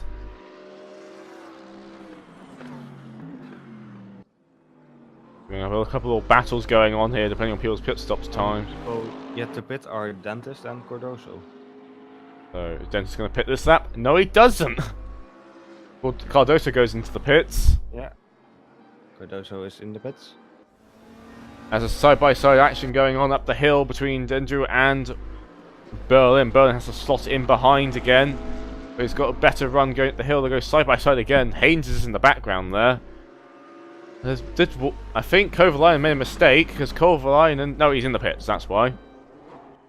There will be a faint might jump Kovalainen in the Kovalainen. pits. Kovalainen had already pitted and he's straight out again. I think he must have gotten a penalty.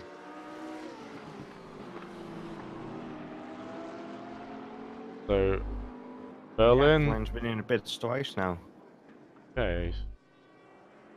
That's going to be very unfortunate for this race, as Dendrew gets passed by both Haynes and Berlin now.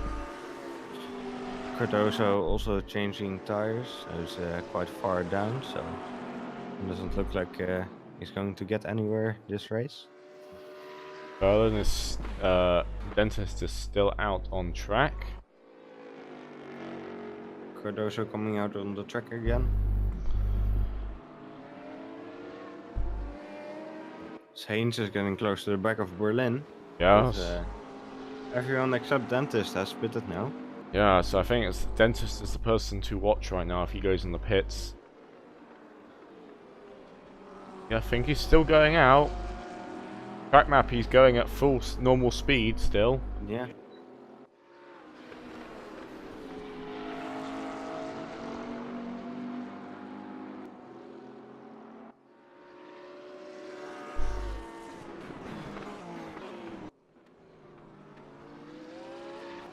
I mean, I'm fairly confident Dentist will just change tires. I don't see any reason why he wouldn't.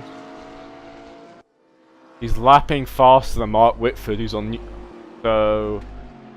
and Mark Whitford's on old tires. Thomas Jensen is mildly faster on new tires. So I don't think it's any issue for Tom Dentist at all right now. Yeah, I think he's got this in the bag. And while he might not gain the championship out of this, unless Thomas Jensen makes a horrible mistake, he will have at least... No, he has won a race. He's only won Hockenheim. Zandvoort got stolen from him by the pit strategy, and he didn't win Shanghai. So he's he's had a good season, but I think he feels like he could have done better if the Zandvoort result didn't happen. If Zandvoort didn't happen in the way it did, I think he would be a bit closer, I think. Well, he'd probably be in the lead at this point, but we'll see what happens now, as we still have 23 minutes left to go before this race ends.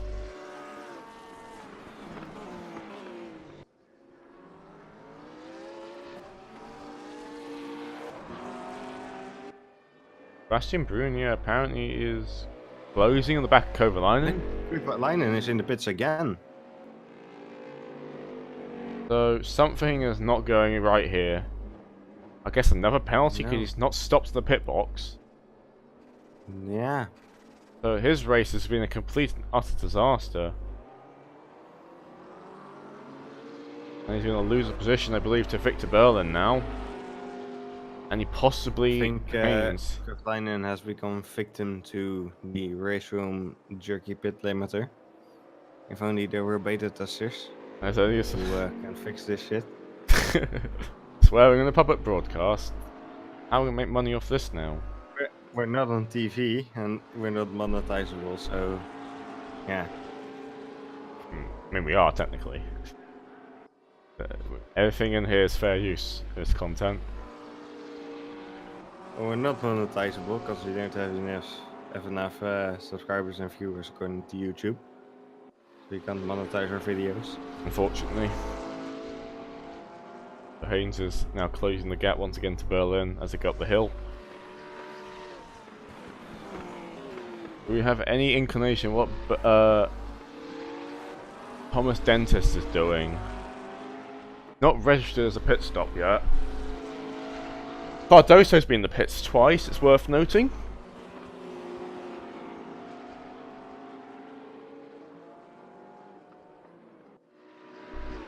Ackerland's getting very close to the back of Dendrew's Bentley. And as he manages to overtake him in the corkscrew. He does it! He gets round the outside in the corkscrew. Then he goes very slowly there, but he's managed to make it happen. Oh, and loses it immediately afterwards. He's now in the barrier at the end, at turn 9. So that's a bit unfortunate for him. He makes a very good move past Dendrew and then loses it, unfortunately. Now he's got even more front end damage as he pulls in front of Tom Dentist. Dentist's not pitted yet. Tom Dentist has got an awful lot of fuel to burn through, I guess. He's got a 60. The gap between him and Mark Whitford is increasing. I think at this point he can actually pit and not lose a position. Yeah, I think he would be able to. As Haynes make the move on Berlin. Yep, he's made the move, just going up the hill towards the corkscrew. Luckily, Kovalainen managed to stick in front because he's on damage limitation right now after having to go through the pits 3 times. He's lost a bunch of positions. Did Warby stop for tyres? Or did he not? I don't know. Because Warby... Did actually. He may not have. Because Warby's jumped Sebastian. Oh no, he was in front of Sebastian, wasn't he? Never mind, I mean, it's Kovalainen he's jumped. Because Kovalainen had the pit stops. Okay, so ignore what I was saying. Ignore it completely. Right, the people who didn't change tires, as far as I know, were Whitford and Dando, Okay. I believe.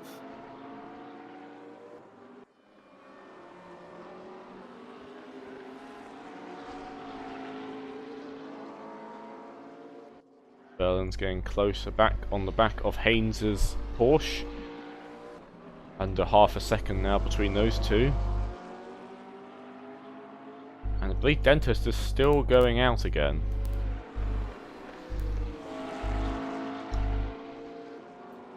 Maybe he's been fuel saving all this time, because he's been out for quite a while. He is definitely lapping slower than Thomas Jensen. Mark Whitford is lapping quite a bit slower.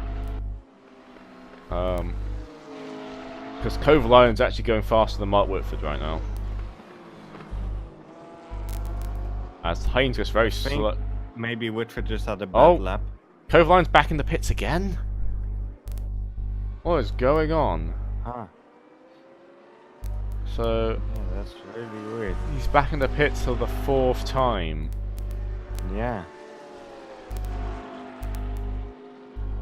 Certainly, this car's certainly looking and sounding a bit jerky, so maybe he doesn't realize something's wrong with the pit limiter. I mean, technically the pit limiter here is a 60 km/h pit limit, compared to 80, which most tracks do.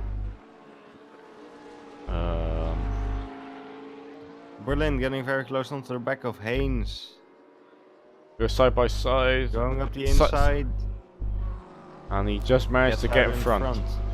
So he now moves himself up to P6. Now can you make a break from Haynes? These two actually, Haynes has been remarkably doing a very good job. He's been in the right with Berlin the entire time when they're having a fight over Brunier. Made a mistake, but is still with them. I mean, Brunier has moved up the road quite a bit. Brunier is all the way in P5 right now, with an 18-second gap between him and Berlin.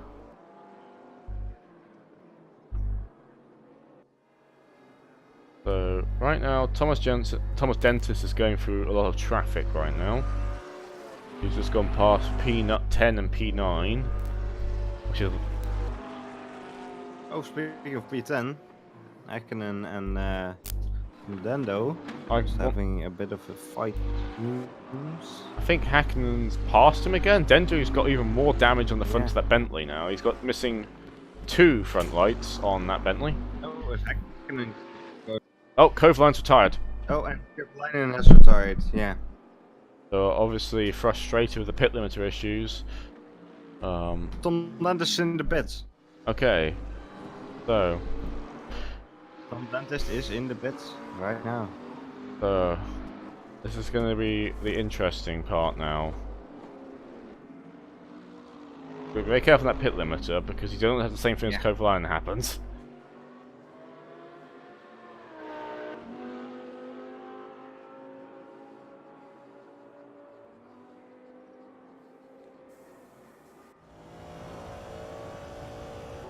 So Oh, Whit and he's back out without changing tires.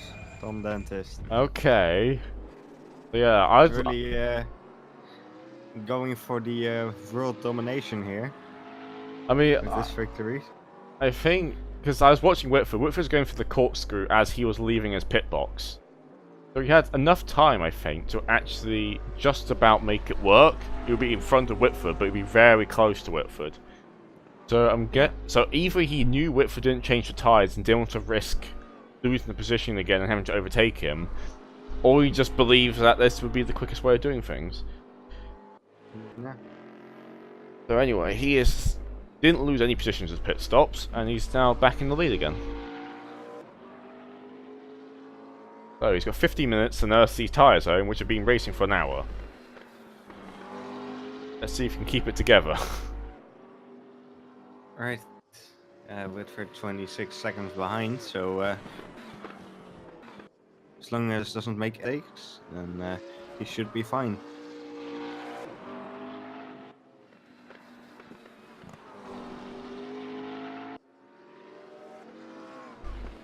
Oh, I believe Haynes has lost it in turn 6 because he's dropped very far back and has now got traffic to deal with as Mark Whitford blasts past him in the Corvette into the corkscrew.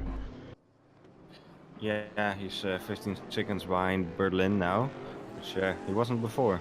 He was much closer, so something must have happened there. Hakkinen spun round. Oh, Hakkinen! Hakkinen has lost it. Yeah, Hakkinen spun round and out of turn 4 again. And McLaren's getting more and more damage on the front on the front of it.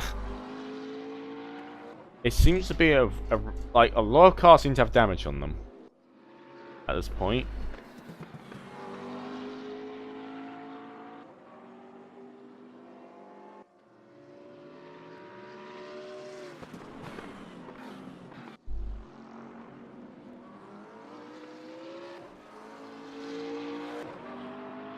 So Hakken's dropped all the way down. This is your championship leader right now, and will be your championship champion as such after this race at his current position in P3. He's slowly closing the gap with Mark Whitford in front, but as long as he doesn't finish outside the top 6, he has won the series.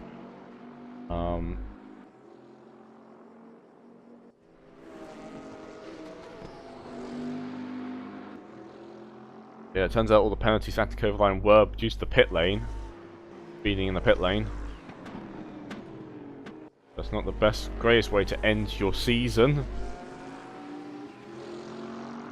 Apparently he thought the line was way later than it actually was, so seems to not have been an issue with the pit limiter in the race room, but rather his own judgment of where the pit entry line was. I'm pretty sure the pit limiter, apparently according, is very lenient. So unless you're blatantly speeding, it should be fine. But Says he kept braking too late. so I think it was just a case of getting more and more penalties as it was going on, because he was serving one and then got another one, or never actually cleared the first one.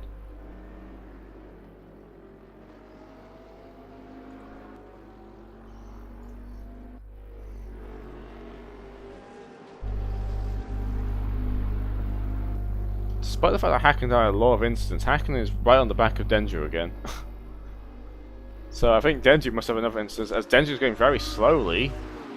He's just being very easily passed by Hakkinen. I think Denju's got some engine damage of some description, because he lost a bunch of time there. Like, that was a ridiculous speed difference coming out of that corner, so... Yeah, Denju's definitely got engine damage. He's limping that car back because he is losing a lot of time out the corners. Yeah, his bonnet is not looking well either. Looking very damaged. So he's lost. Oh, he's also lagging. Doesn't lagging. But yeah, that Bentley is definitely not healthy. So Thomas Jensen having to deal with Timothy Haynes as traffic. Haynes is on the inside line. So I don't know why Haynes is defending this, because he's gonna get blue flags. Not like he needs to defend it. Different. Thomas Jensen's got nothing else to go against. As we are on board in the rear wing of Mark Whitford's car, you can just see in the background there, Thomas Jensen closing. The gap is closing to what, 2 seconds now.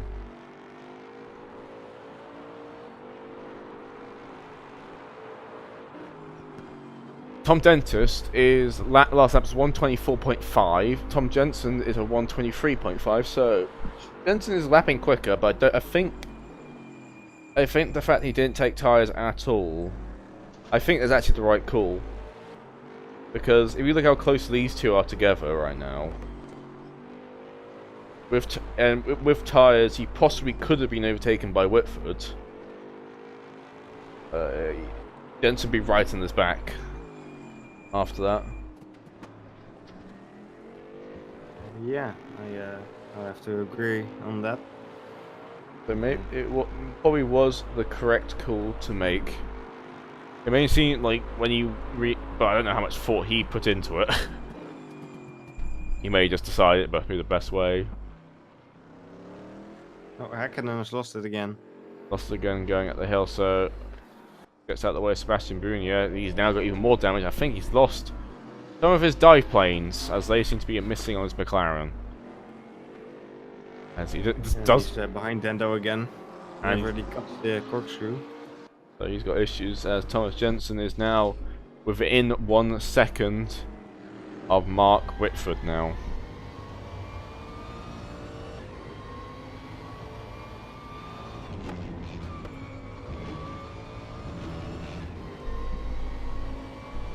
This is the 3rd time this season we have seen one of the top 3 runners run the no tired strategy.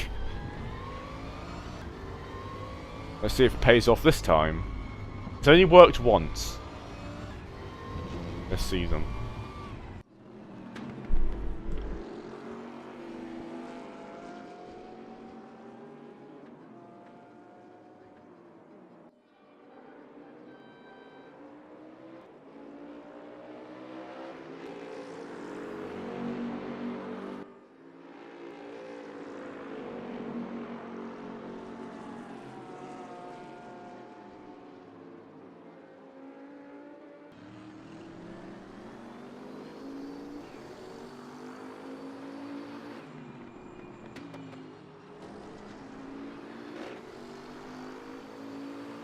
Thomas Jensen getting very close to the back of the Corvette of Mark Whitford. Mark Whitford gets a bit sideways there, so loses a bit of time. And looks like Jensen's going for the overtake round the outside. It's not there, unfortunately. Going to try and look for the inside line now. Probably not. He probably decides as best as to stick behind for now. Because this is an area where an overtake, if gone wrong, could be costly for both drivers. Right, he is at the moment his pace is so much better than Whitford's. There's really no need to try and overtake in a risky spot like that. Yeah. And this track, unlike a track like Zandvoort, there is good opportunities at various points.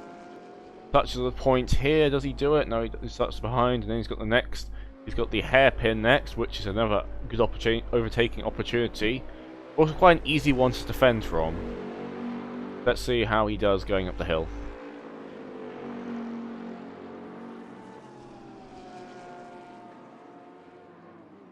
Goes around looks around the outside.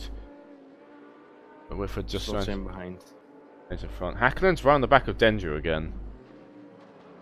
Just looking at the live timing. Yeah, Häkkinen's actually overtaken Dendo again. Dendrew has lost a bunch of time. Wait, so I'm pretty sure that Häkkinen was in front of him. So has Häkkinen had another incident? Ended up behind after a spin, I think. Yeah, because I remember watching Dendrew get easily passed by him earlier due to engine issues. Because look at the gap already, 1.5 seconds. As we hop back on board with Mark Whitford and Thomas Jensen. Yeah, just taking a look at the damage check of Dando. The engine is at 62%, so yeah, that is not healthy.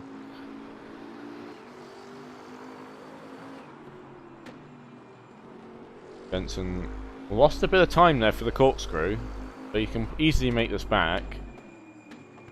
He looks down the inside, not quite there though, and compromises exit out of it, but he's still close enough to get the slipstream.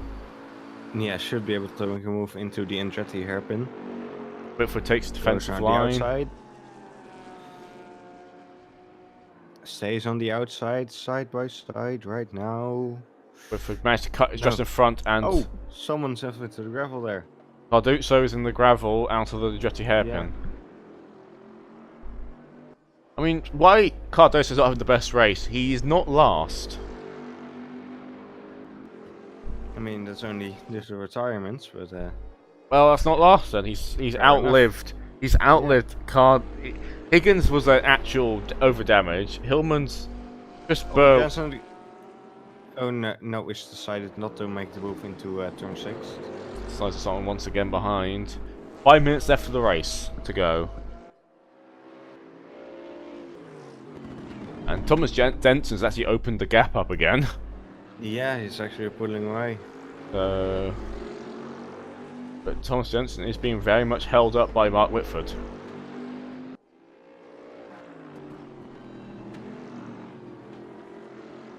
Whitford just needs to keep the car and just make sure it gets home at this point. He's on very worn tyres at this point. And by the way, the Haynes and the Porsche behind is not fighting for position. I think Jensen just went very wide at the exit of the final corner. Yeah, so he's lost a bunch of time again. A couple of stands.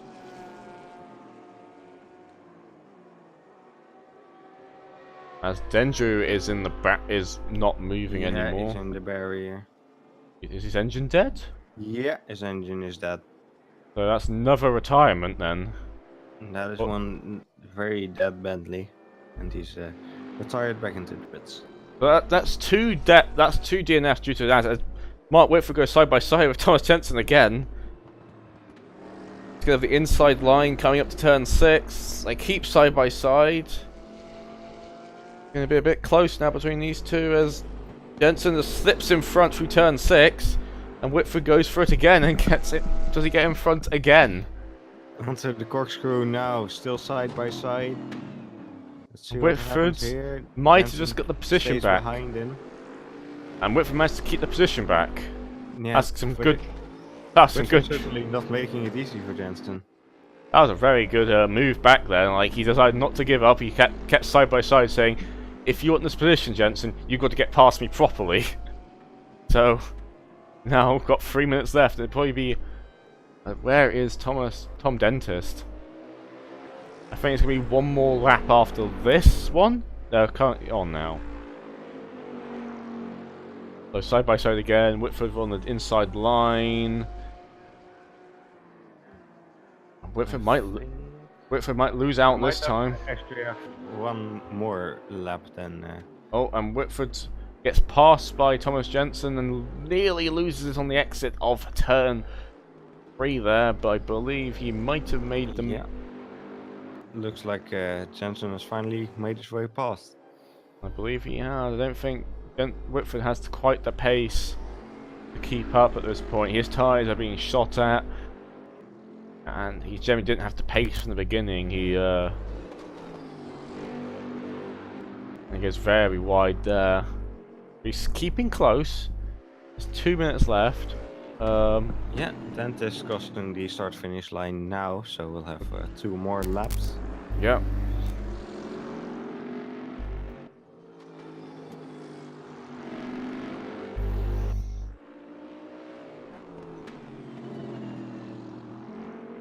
No point giving up just yet, Mark Whitford. You've still got 2 more laps to make this happen.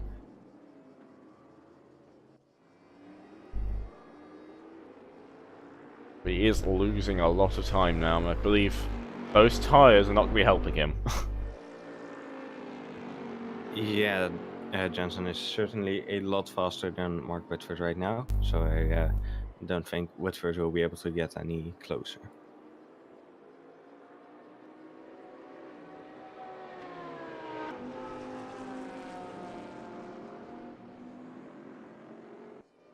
Cardoso's in 9th, may I add.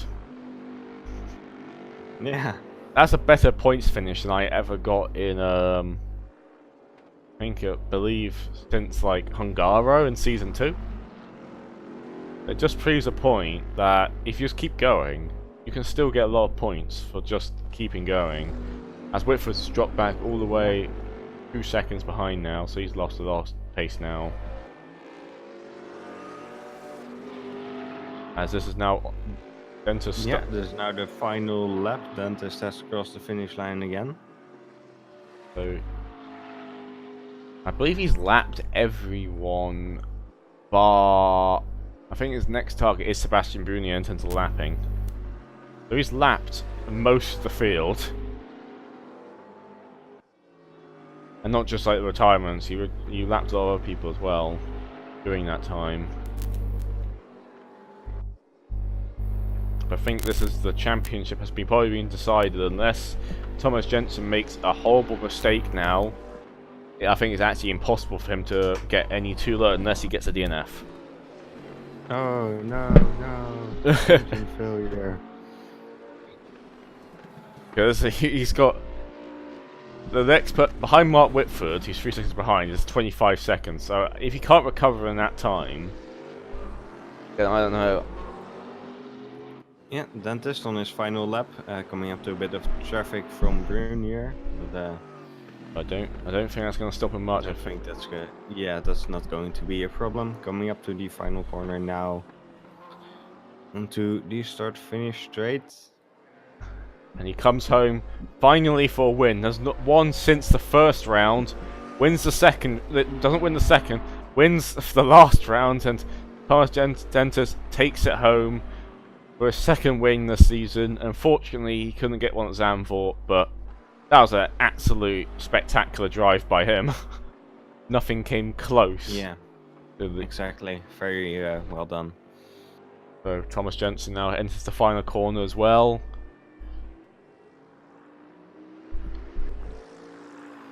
And he crosses the line and heads home in T2 and wins the championship. There's nothing that can really stop him now. Whitford also comes home in third. Most common position he's been in. Yeah.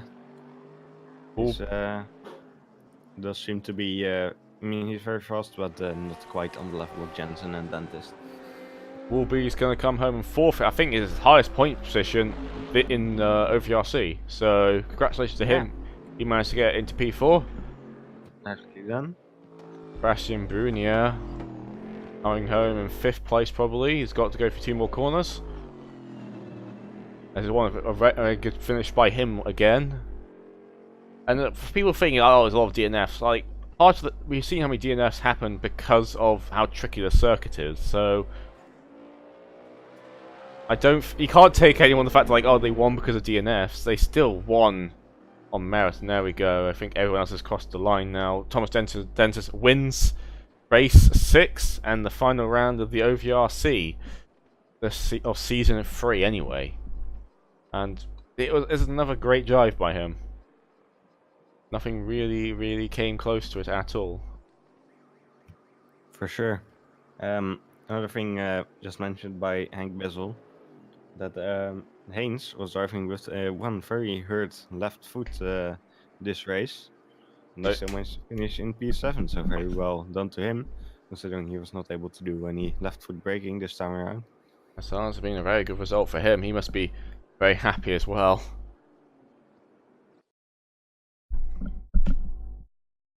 So we're going to quickly get the file through and upload it to the website, and then we can have a review with interview with Thomas Dentist, hopefully, if he's up for it. And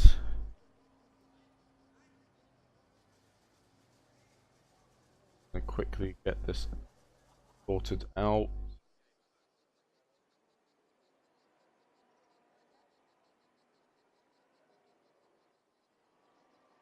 Quick file move.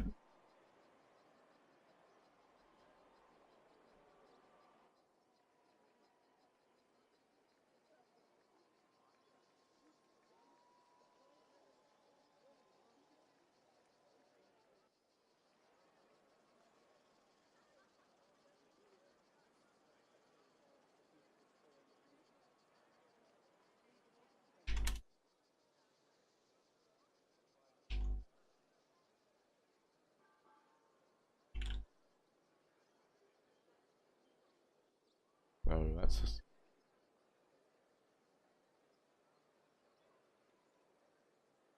So let's just upload results as we speak.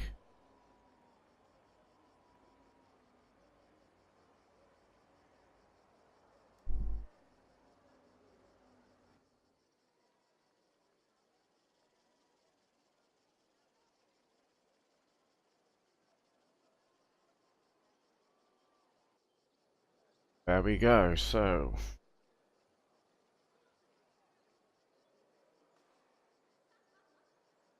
Up. Page.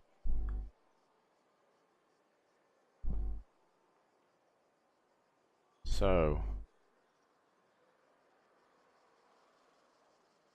There we go, there's your championship standings. So Thomas Jensen wins it with 120 points, followed by Tom Dentist in second with 110. So if he got the win at Zandvoort, he might have been ahead.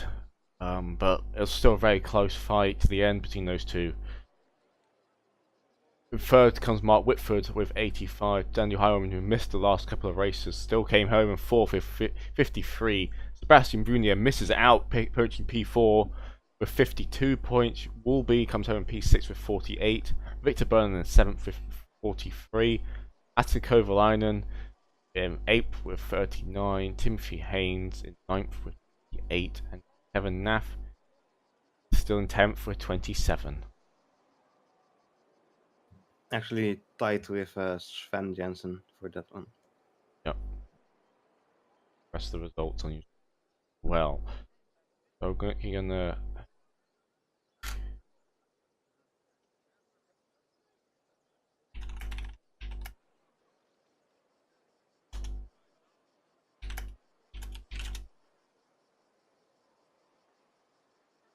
we're just gonna see if up for an interview or not.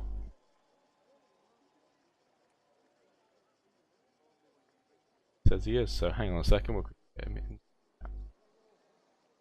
Hello Tom Dentist, great race then. Are you happy you won finally after not winning since Hockenheim? Yeah, it's a good race. Can you hear me alright? Yeah, we can hear you. Yeah, it was good to finally win a race. I think I threw away 2 races this season. Like Shanghai, I put too much fuel in, and then was it Zandvoort where Tom just defending for like half the race. Yeah, it was Zandvoort where he managed to get the strategy working and just managed to keep in front of you. We noticed in this race you didn't take tyres. Was there any reason for that, or was it just the fact that you felt like you had just the pace and you didn't need to do it? I had like 75% left, like midway through, so it just didn't seem like any point. Just a waste, and it was quite stable, even if it was a bit slow towards the end. And you're lapping faster than Mark Whitford by quite a bit, so he was doing the same strategy as you, trying to keep in front of Tom Jensen. So you missed out the championship by 10 points. Do you feel a bit disappointed in that, or do you feel like you're a bit more fired up for next season when it comes around? No, I think it'll be good for next season. I'm looking forward to it. Anything you'd like to add, Erwin?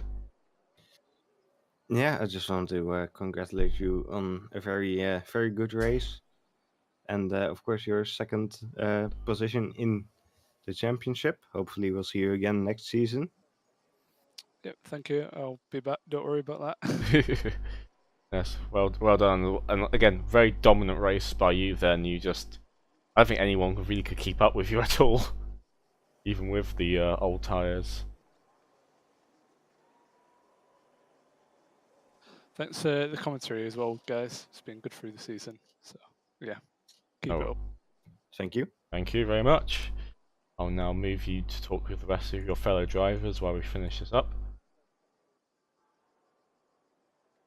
So that was Tom Dentist, your race winner, and came second place in the championship. I'm going to ask our second place driver came today and your championship winner, if you want to interview, because he might be a bit happy. He might be a bit okay with it, because it was quite a dominant season by him, and